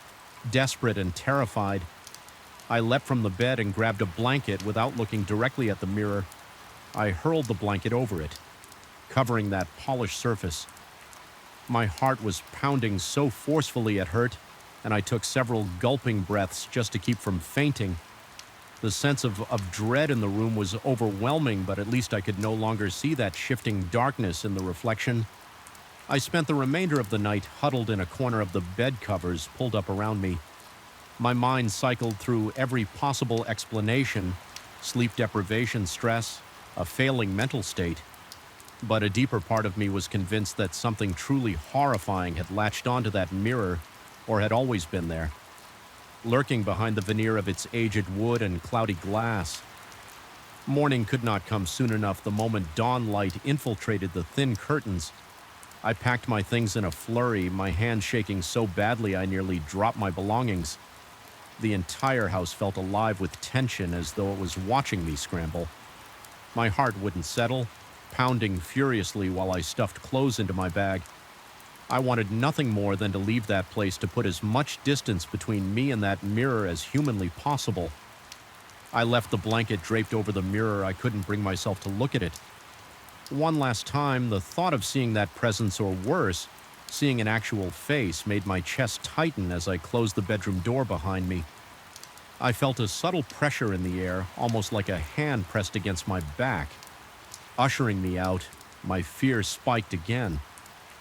But I forced myself to stay composed, reminding myself that if I panicked too much, I might never escape once. Outside, I could breathe a little more freely, though I noticed the sky was a dull gray. Oppressive clouds looming overhead. I got into my car, started the engine, and didn't look back. My pulse thundered as I drove away, half expecting to glance in the rearview mirror and spot something sitting in the back seat. That entire drive felt surreal. My mind still struggling to reconcile the events of the past days with any kind of rational explanation. Even now, as I reflect on the experience, my pulse quickens. I can't quite convince myself it was all in my head. When I think about that mirror and the face I almost saw, I feel a cold sweat break out on my skin, sometimes in the dead of night. I jolt awake, convinced I hear that faint sigh drifting across the room, or see a haze forming on a reflective surface. In those moments, I remind myself that I left that haunted place behind, that I escaped whatever was lurking in that old mirror, but there's a part of me that can't help wondering if it followed me, slipping out through the corner of my eye, finding its way into my reflections wherever I go. The unease it left in my mind has become a constant companion, a lingering sense of dread that flares up whenever a dark corner or a polished window catches my gaze. Sometimes late at night, I catch myself holding my breath, listening for that quiet sigh, waiting for the next sign that I'm not alone. and every time I pass by a mirror, I catch myself pausing, fearing that if I look too closely, I might find something staring back that isn't me. A biting wind lashed the side of our car as if nature itself tried to warn us away from the road. That night, the headlights carved weak tunnels through the thick darkness, revealing little but swirls of dust and endless stretches of scraggly weeds. There was no moon to comfort us, only a mass of storm clouds closing in, swallowing the sky, and leaving me with an unshakable sense that we were driving into something we should never witness. My hands felt clammy on the steering wheel. My heart pounded so violently that each beat seemed to echo within the silent interior. Even my friend, who usually possessed an unflappable excitement for roadside adventures, had grown unusually quiet. It was the kind of night when the world seemed hollow, and yet everything was charged with the promise of menace. I recall that we had set out earlier that day with bright intentions. We wanted a collection of off-the-beaten-path photographs, something to impress other enthusiasts who swore by tourist traps we'd planned meticulously, layering up memory cards and external batteries, convinced that our spontaneous route along old unmarked back roads would yield stunning shots of abandoned barns and rolling fields. By the time the sun sank behind the hills, leaving the landscape dull gray, I already felt a sense of creeping unease. We were deep in the middle of nowhere, with the next town pinned on a map that looked more theoretical than actual. My friend had said we'd find a small motel if we kept going north, so I reluctantly agreed to continue. But as we turned onto a pitted dirt road around 10 at night, a hollow feeling in the pit of my stomach told me we were making a mistake. The only light came from our high beams, feeble and flickering, illuminating twisted fences and occasional clumps of trees that leaned across the road like conspirators. The notion that we might see a house or another car seemed increasingly far-fetched. The place was eerily deserted. Then I saw him, a lone figure walking on the shoulder. No jacket, no visible bag, arms hanging at his sides. At first, I nearly convinced myself I was hallucinating. No one would be out there in the freezing wind with darkness engulfing all directions. But there he was. I slowed down reflexively, uncertain if he needed help, and that was when he lifted one hand in a stiff motion, signaling for us to stop. His face, illuminated by our headlights, was painfully neutral. His eyes held no warmth or desperation, only a stillness that set my nerves. Ablaze, I could not explain why, but something in that gaze made me feel as if I were an intruder. My friend murmured that we should offer him a ride, but I found myself shaking my head. Every instinct told me to keep going. I gave the slightest nod of acknowledgement to the stranger, but pressed on the accelerator. I saw his expression remained unchanging through the side mirror, and the reflection of his eyes never wavered. Even as the car picked up speed, he stood there motionless, staring after us for the next 30 minutes. The road seemed endless and suffocating. My friend asked repeatedly whether we had made the right choice, but I barely managed to answer. Instead, I felt my skin prickle with waves of cold sweat. The hair on the back of my neck stayed stiff, as if expecting an invisible hand to clamp down at any moment. When we finally reached a dimly lit gas station, relief washed over me in trembling currents. The sight of fluorescent lights, the distant hum of a soda machine, and the ordinary clutter of parked vehicles felt like a lifeline to sanity. I stepped out, legs shaky, noticing the battered sign listing outlandish gas prices. I filled the tank in silence. In the background, my friend was telling me we should at least mention the man to the station attendant. I only nodded absent-mindedly, too unsettled to form coherent words. Inside, the station attendant seemed disinterested, responding with non-committal shrugs when my friend recounted that we'd seen a man on the roadside. He casually mentioned that drifters sometimes pass through, though not typically this late. Yet there was something in the attendant's voice, an edge of forced calm that only magnified my apprehension. Perhaps he had encountered something similar before and was making every effort not to spook us further. When my friend asked if there was a more direct route ahead, the attendant simply suggested staying on the main gravel road for another hour. If we kept going, we would eventually reach our intended motel. My pulse throbbed in my ears as we stepped back outside. Uncertain but unwilling to linger in a gas station that felt haunted by unspoken stories, we pulled out onto the road again, hoping that 30 more miles of driving would pass uneventfully. My eyes strained against the darkness. The tension in my chest was almost unbearable. I kept checking the rearview mirror as if expecting to see that figure trailing behind us impossibly keeping pace. The wind picked up, rattling the car windows. I felt the wheels shudder under my hands as if the entire world wanted to unhinge and plunge us into the depths of some nightmare. My friend remained quiet, occasionally pointing out a battered billboard or a turnoff sign, but neither of us truly believed we'd see anything normal again. Then around midnight, we reached the same stretch of road where we had first seen the man. My heart hammered so violently I could feel my pulse throbbing at my temples. Sure enough, there he stood this time in the middle of the lane directly in our path. I slammed my foot on the brake, the car fishtailing slightly on the gravel. The man's posture was rigid, hands by his sides, that same eerie stillness in his eyes. I became hyper-aware of every tiny detail, my breath rattling in short bursts, sweat trickling down my back, the dryness coating my mouth. My friend whispered that we should roll down a window and ask him what he needed, but I refused, my voice trembling as I insisted we turn around. I made a sharp U-turn, tires kicking up a cloud of dust that spiraled around the man in the swirling haze. I thought I saw him smirk, though the taillights only highlighted his silhouette. Fear expanded in my chest, making it hard to breathe. I took an alternative route, longer, more potholes, less signage, anything to get away from that figure. A sense of panic pulsed through me with every mile I put between us and him. Still, I couldn't shake the feeling that he was following us not by normal means, but by something beyond my understanding. I felt eyes on me whenever we passed a grove of trees or a partially collapsed barn. Every shape along the roadside looked like a human outline, and every gust of wind sounded like a labored breath. My friend tried to calm me, pointing out that the man couldn't possibly move that fast. Even if he had a hidden vehicle, there was no road that led him to appear twice in those random spots without us seeing it.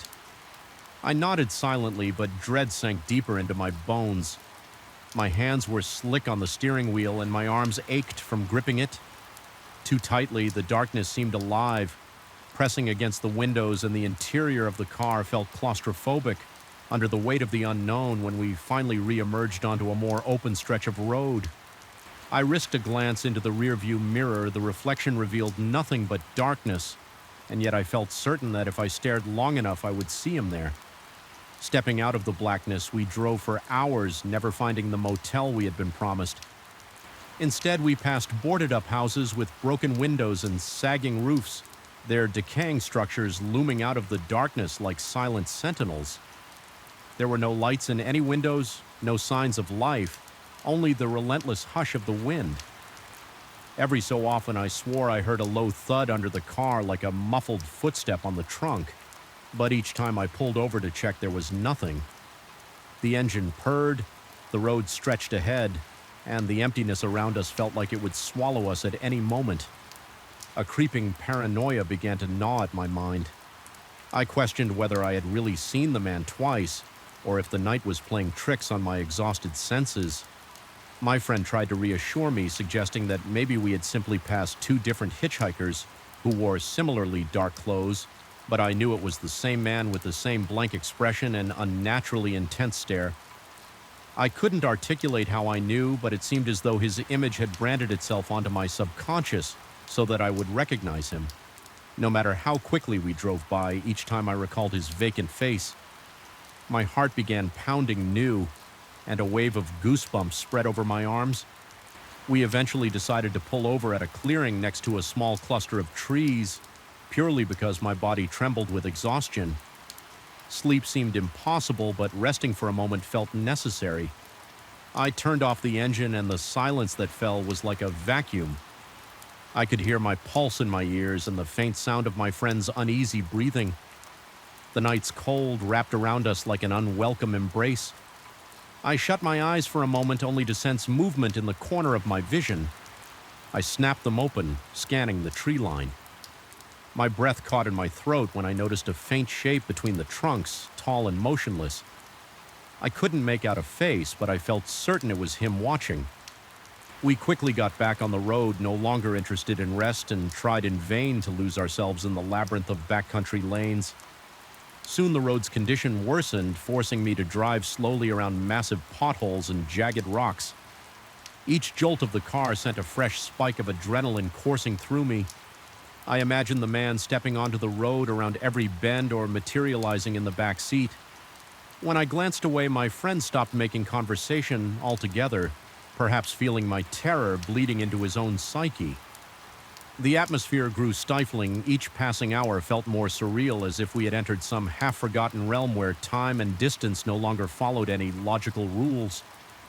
The final straw came when my headlights illuminated a figure on the horizon standing perfectly still in the middle of the lane. Yet again, it was impossible, but I knew it was him.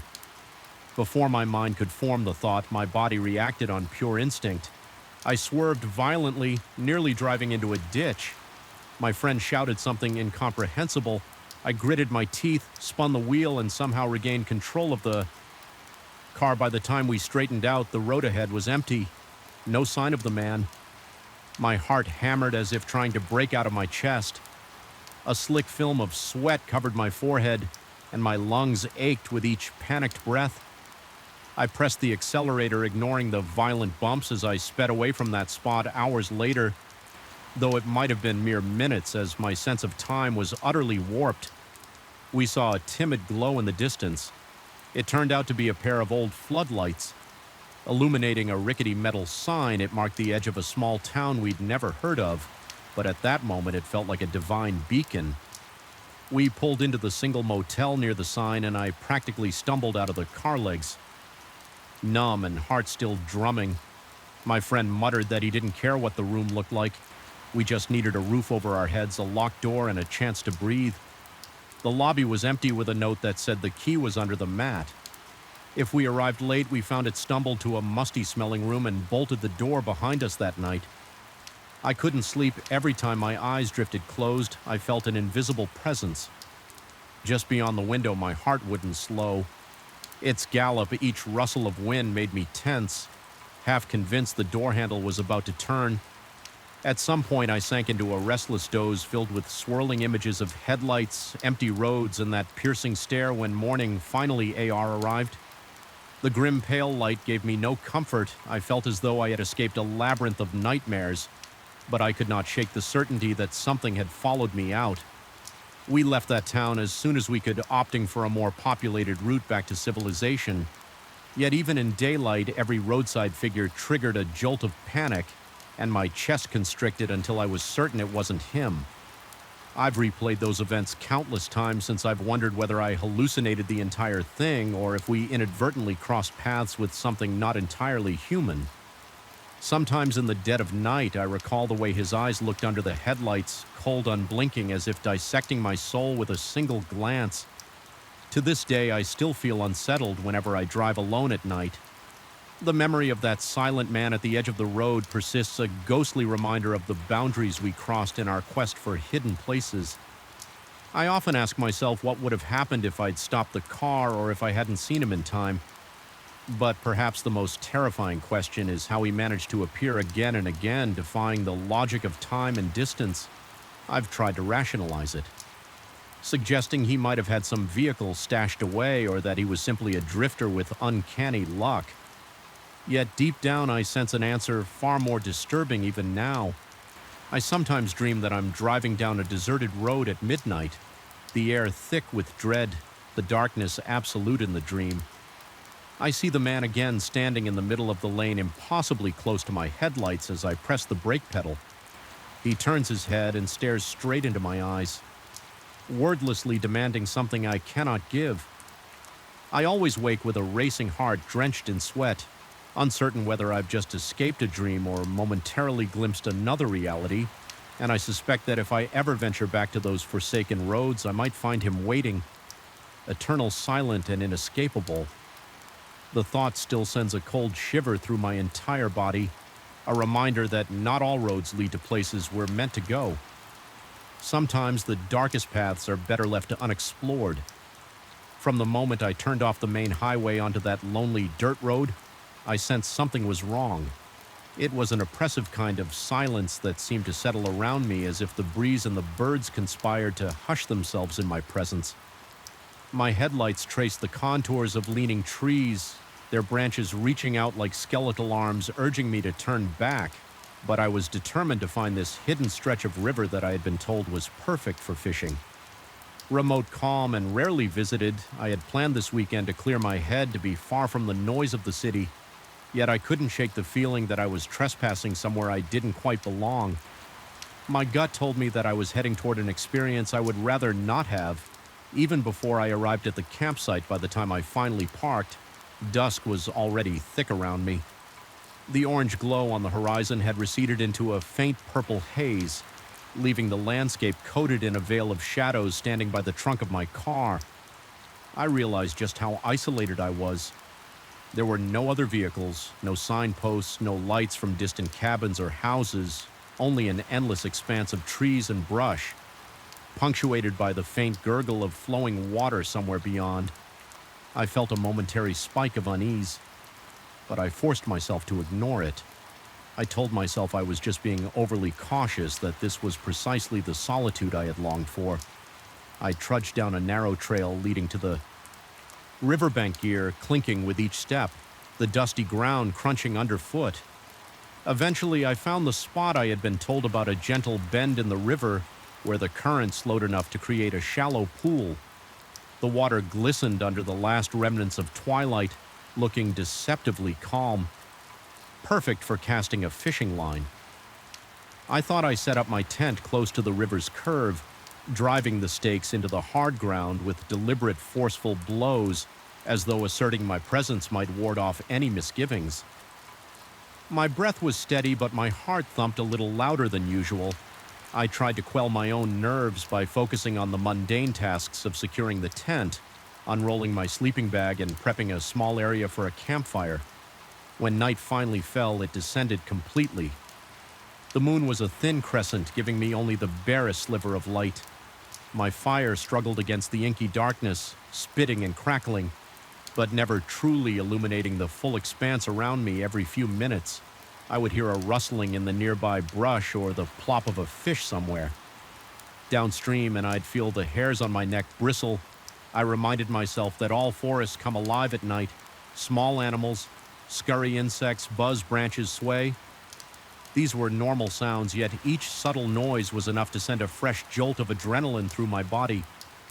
The sensation of being watched was already creeping in, but I tried to suppress it. I sat on a folding chair near the fire, my fishing rod set aside for the early morning hours. The temperature dropped faster than I expected, and a cool wind carried the smell of wet earth and decaying leaves as I warmed my hands near the flickering flames. I caught a glimpse of movement across the river, a dark shape taller than any bush shifting among the trees on the opposite bank. At first, I strained to see if it might be some animal, maybe a deer or a lost hiker, but there was something unnatural in the way it moved, slow and deliberate, as if it was examining me. My pulse quickened and my mind raced through a jumble of possibilities. Whatever it was, it made no sound. Just footsteps, heavy and resonant, snapping twigs underfoot. I felt a cold spike of fear carve a path through my gut. I wanted to call out to ask who it was and whether they needed help, but the rational part of me resisted the presence of another person here. This late, without any kind of flashlight or camping gear, seemed off. My adrenaline spiked even more. Eventually, I mustered enough courage to give a short shout, something like, "Is anyone there?" The only response was silence, a suffocating, almost tangible silence. No birds, no breeze rustling the leaves, nothing. Despite the warmth of the fire, my skin broke out in goosebumps. Anxiety slithered up my spine, and I kept telling myself that maybe it was just my eyes playing tricks in the darkness. A few minutes later, the shape shifted again, as if it had heard something or decided to move. I saw the figure duck behind a cluster of shrubs. My eyes darted around, trying to track its trajectory. Then I heard another series of branches snapping from somewhere behind me on my side of the river. My chest tightened and I shot up from my chair, heart hammering so violently I could hear the blood pounding in my ears. A wave of dizziness overtook me and I had to take a few steps to steady myself. The idea that someone or something might be encircling me, approaching from the rear, felt deeply wrong. That primal instinctive alarm I had ignored earlier was now screaming at me to leave my mind churned with possibilities. Perhaps it was a trespasser, a stranger living off the grid, or an over-inquisitive hunter, but there was an odd stillness between each noise, as though the forest itself was complicit in hiding this unseen presence. Even my own breathing sounded too loud. Each exhalation trembled in my throat and my hands felt clammy. My chest felt tight, and the nighttime chill seeped into my bones. No matter how close I stood to the fire, time stretched on and the footsteps eventually receded, but I could sense I was no longer alone. I was certain something was waiting just beyond the circle of light thrown by my campfire. My muscles tensed with every stray crack of a branch or shift in the undergrowth. At one point, I tried to focus on the small tasks again, rearranging some of my gear, sipping water from my canteen, checking the dryness of my spare clothes just to distract myself. Yet my ears never stopped straining for the slightest sign of movement. My skin prickling at the possibility of a hidden observer. When I finally retreated into my tent, I felt anything but safe. I zipped the entrance closed, but that flimsy barrier offered little solace. My flashlight flickered across the fabric walls, revealing ominous shapes formed by tree shadows each time the wind gusted.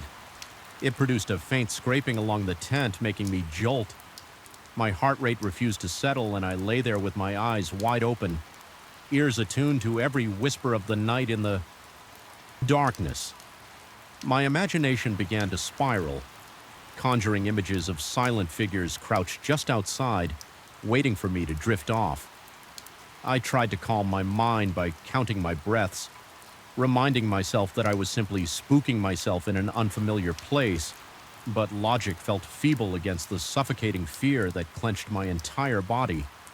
Eventually, I sank into a restless sleep, more from sheer exhaustion than from any real sense of security.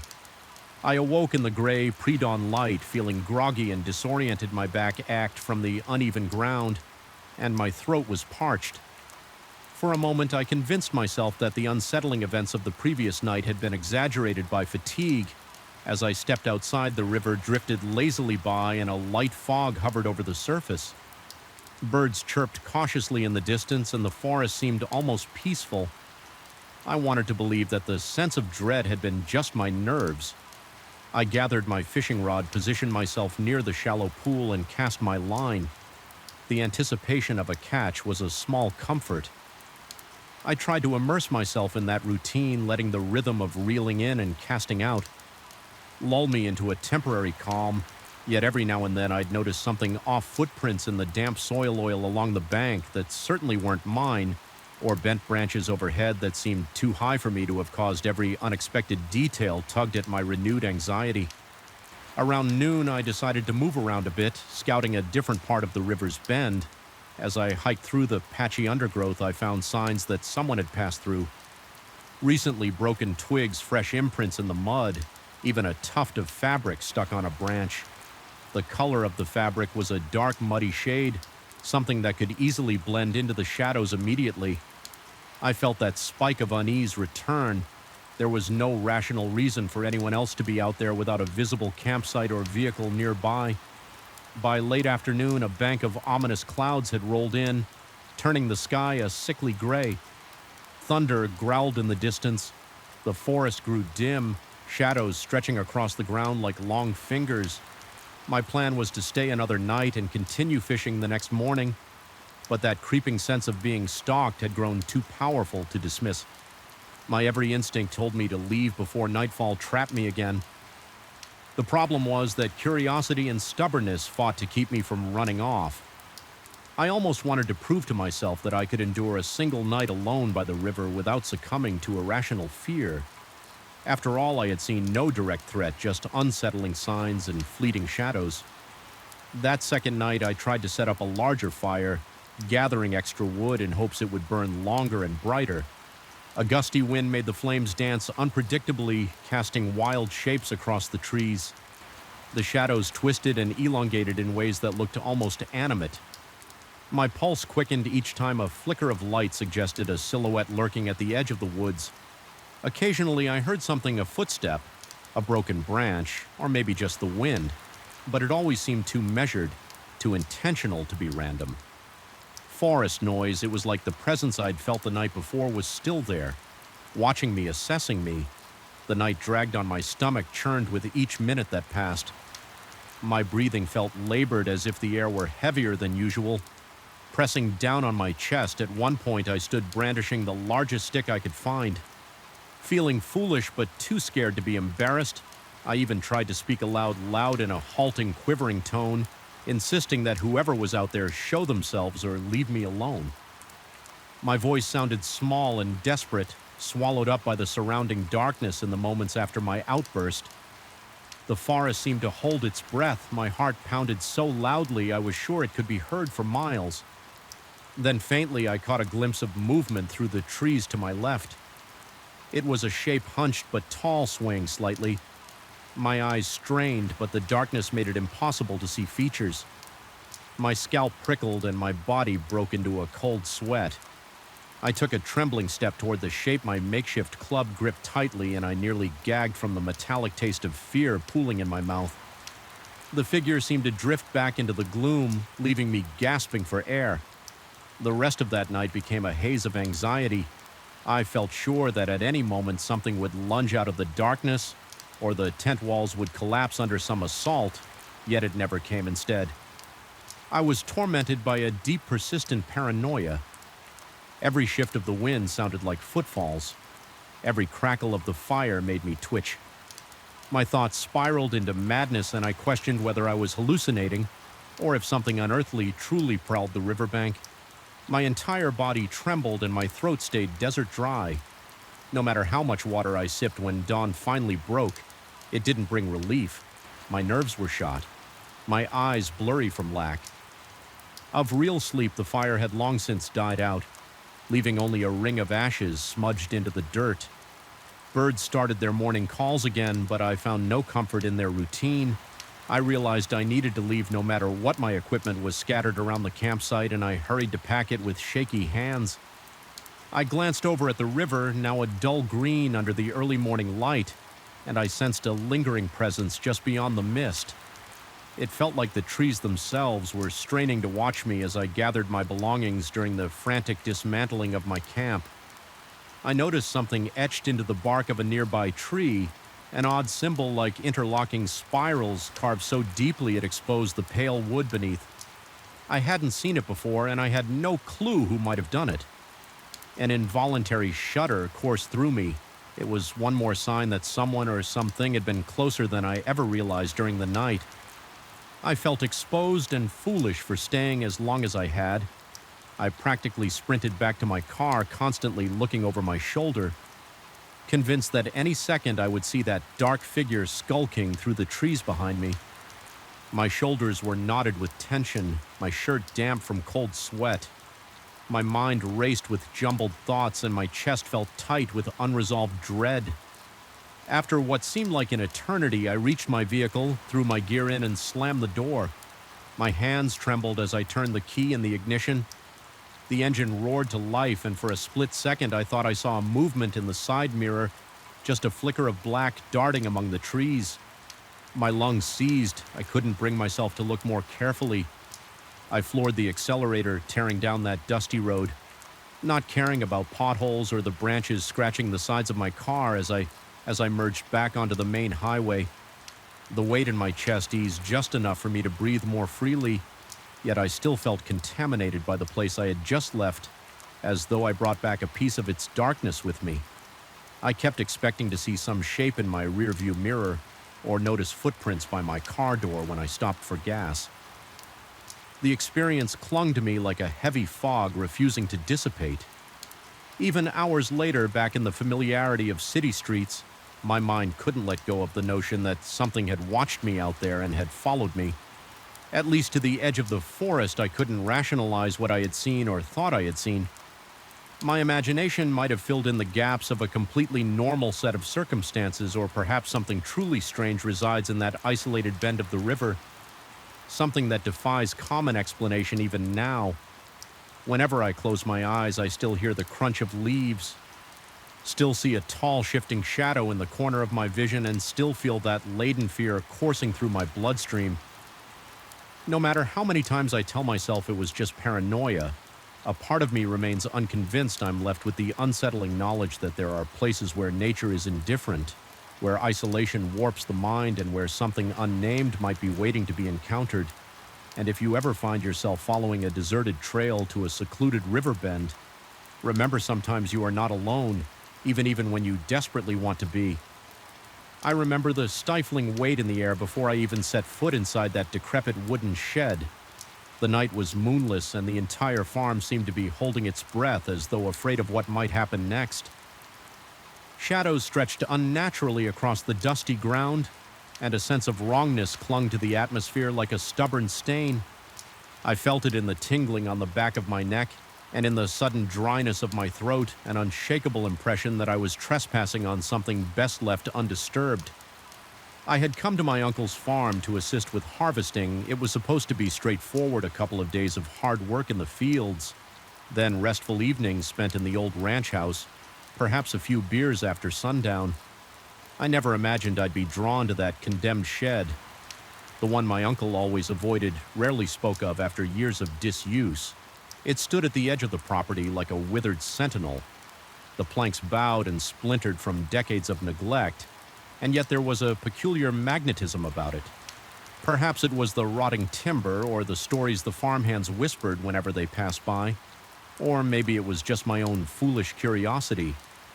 I couldn't stop replaying that first impression in my head. The door practically welded, shut by rust, the scent of moist earth lingering inside as though fresh soil had been scattered just hours before. Yet there was something else beneath the smell of dirt, a coppery undertone that tightened my stomach. Once the sun went down, I felt an undeniable urge to return. Maybe I needed to prove to myself that my imagination was acting up, or perhaps part of me was chasing the thrill of uncovering secrets best left buried on. That first night, I slipped away after dinner, ensuring nobody noticed my absence. My heart hammered in my chest before I even reached the shed's entrance. I could hear my own breathing, quick and shallow, as if my body was unconsciously bracing for confrontation. The door protested with a long, shrill screech. When I forced it open immediately, the smell of wet soil engulfed my senses again. More pungent in the darkness, the beam of my flashlight cut through clouds of dust, and for an instant it illuminated old tools, strewn haphazard along the floor. Rusted sickles, chipped shovels, battered rakes. Everything lay in a chaotic sprawl. Yet among those decaying items I glimpsed suspiciously shiny metal pieces, the edges appearing recently sharpened as though someone had been there. Not too long ago, taking cautious steps forward, I felt my pulse throb in my ears. My palms grew clammy around the flashlight's handle. The only sounds at first were my own footsteps and the soft rasp of my clothes brushing against the doorframe. Then I heard movement. It was faint, but it reverberated in the cramped space like a muffled rustling. It reminded me of a large sack being dragged across the floor, or possibly heavy cloth brushing against a solid surface. My breath caught in my throat, pointing the flashlight toward the far corner. I saw only darkness where the light struggled to reach. Then scanning downward, I noticed fresh marks etched into the packed dirt floor. They resembled long, uneven scratches, some shallow, others deeper, as though something sharp had dug into the ground. A wave of cold fear rippled through me. My stomach clenched and a shiver rolled up my spine.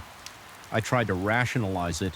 Maybe it was a vagrant seeking shelter, or a wild animal rummaging for a warm place. My uncle had warned me more than once that raccoons or stray dogs sometimes wandered into old structures, but something about those scratches didn't seem animalistic. The spacing between them felt too deliberate, as if whatever made them had an almost human sense of intention. I didn't dare linger to find out. I retreated, careful not to make any sudden noise, each floorboard squeaking in disapproval beneath my boots. Just as I neared the door, I heard a loud thud on the external wall of the shed. The vibration traveled through the wood and into my bones. My heart jolted and a violent surge of adrenaline coursed through my veins. Convinced I wasn't alone, I hurried outside without looking back. Once I was out in the open, the night air seemed suffocating rather than refreshing. I stood there paralyzed for a moment. I felt eyes on me, though from where I couldn't tell, the darkness surrounding the shed felt thicker, as if it were wrapping itself around my body. Then from inside, I heard it again, that same dull thud, sounding almost like an echo of my own heartbeat. It took all my willpower not to run screaming into the house instead. I forced myself to move, slowly stepping away with as much composure as I could manage. Every step felt heavier than the last, my legs trembling from the residual burst of fear. The next morning, I recounted my experience to my uncle in hushed, nervous phrases. He stared at me skeptically but agreed to come take a look when we went together, though the daylight offered little comfort. The shed now looked pitifully dilapidated. The sun revealed the extent of the rot in its walls, the sagging roof, and the vines that had started to reclaim parts of the outer structure inside. The tools that had appeared so menacing under my flashlight now seemed harmless, corroded relics of times gone.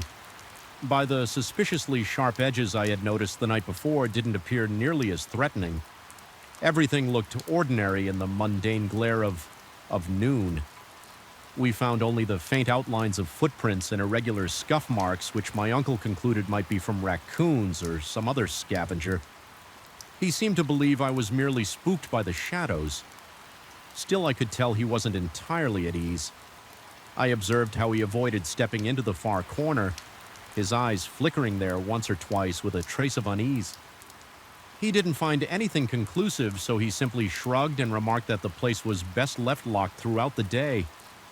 I tried to shake off the dread that clung to me. Harvesting corn under the relentless sun should have worn me out enough to sleep dreamlessly, but by the time darkness descended again, my mind was riddled with possibilities.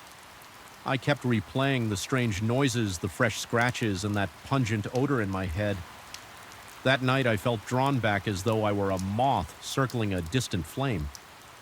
Despite my own logical arguments, I found myself standing near the shed's entrance once more, flashlight in hand.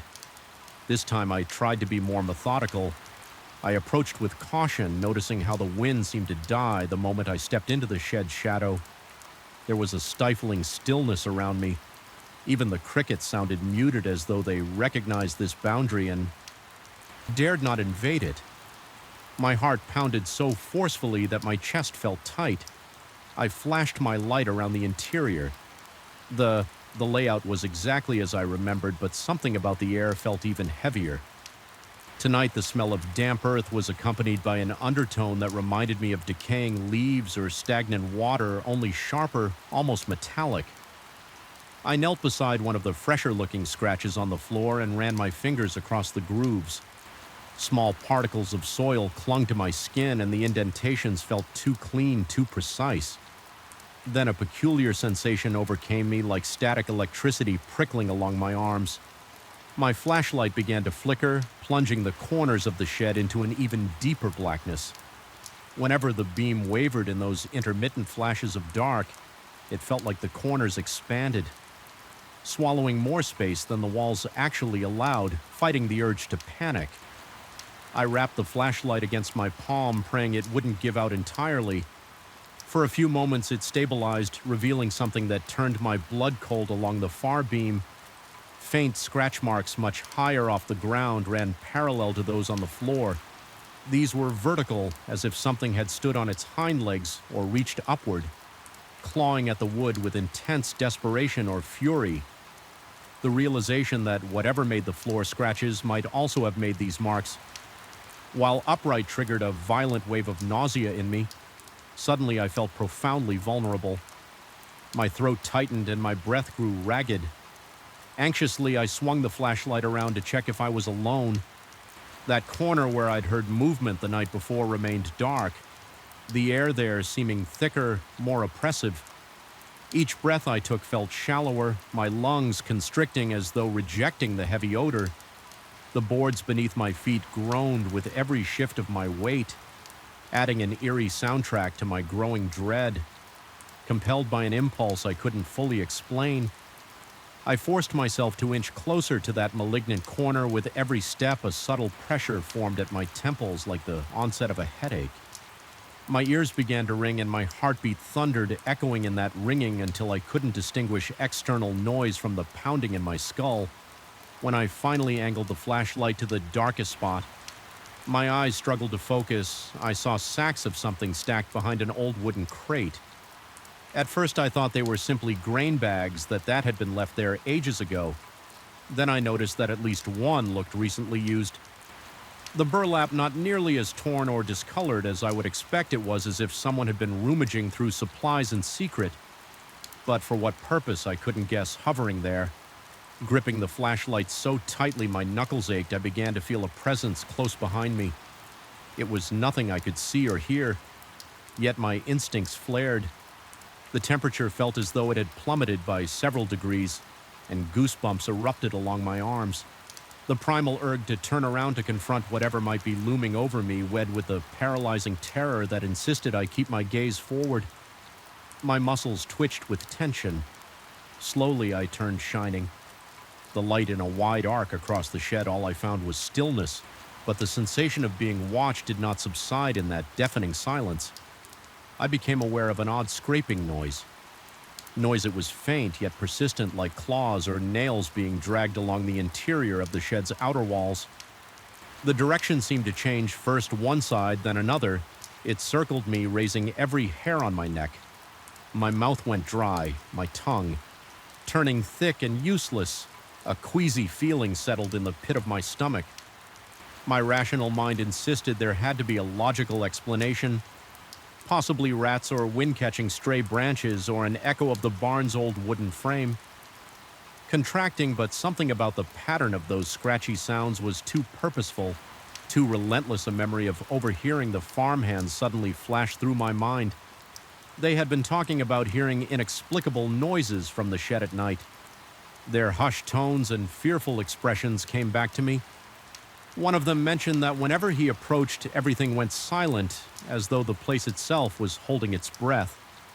Another claimed to have caught sight of a silhouette moving behind the walls, but when he investigated, he discovered only cobwebs and dusty crates. I had dismissed it as gossip now. I realized that something inhumanly aware might have taken residence. Within these walls, a wave of panic surged through me, and I knew I had to leave my chest constricted with each breath.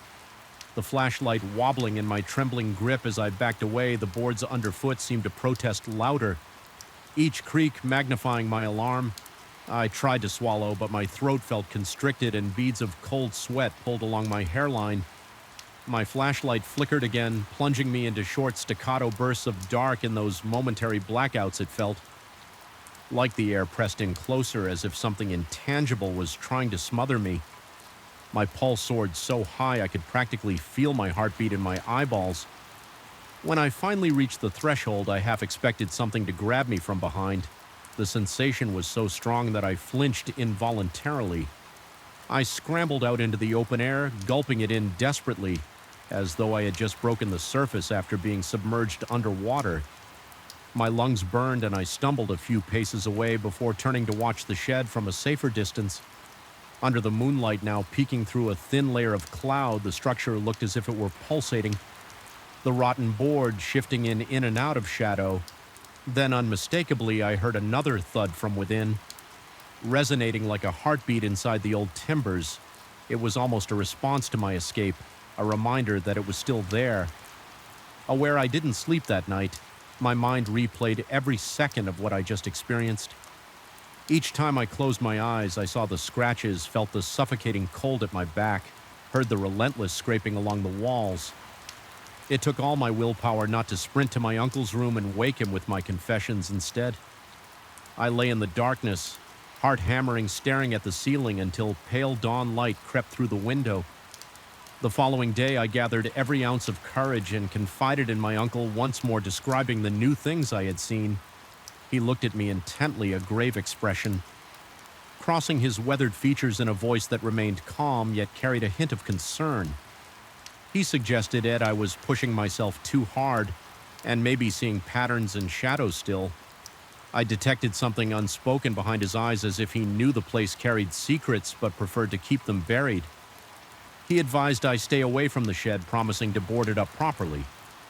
Soon I took his suggestion to heart. I spent the rest of my stay there avoiding the shed's vicinity, focusing on the daylight tasks, collecting eggs, helping with the fields, organizing tools, TOS in the main barn, anything to keep my mind occupied. Yet at night, I swore I could hear a soft scraping drifting across the fields, faint and almost indistinguishable from the rustle of corn leaves. Sometimes I imagined a shape standing by the shed door, tall and contorted in the moonlight, but I never allowed myself to look too closely. Perhaps it was my imagination, or maybe it was real. Either way, I dreaded confirming it. When the harvest ended and my time at the farm concluded, I packed my bags with trembling hands. My uncle was grateful for my help, but he couldn't hide the relief in his eyes as I drove away. Even now, whenever I think back on that shed, I recall the suffocating tension in the air, the metallic smell layered over damp earth, and the deep scratches that defied logical explanation. I still feel that spectral gaze following me, a lingering sense that something observed my every move. I escaped without tangible injuries or final answers. But the farm no longer holds the peaceful memories it once did. Instead, it stands as a reminder of how fragile our understanding of reality can be, even in the daylight when all seems safe. There are places better left locked and forgotten, and at night those places breathe with an unseen presence, as though they are waiting for the next curious soul to wander inside. I'll never set foot in that shed again. I tell myself that I should be thankful I left with my sanity intact, but I'm not entirely sure I did. Sometimes in the silence of my own home, I hear that faint scraping in the walls. My heartbeat spikes and my skin prickles with the same electric dread I felt that night. Then I remind myself that it's just the house settling or the pipes groaning, but each time deep down there's a small part of me that knows better. Some doors once opened are never truly CL closed.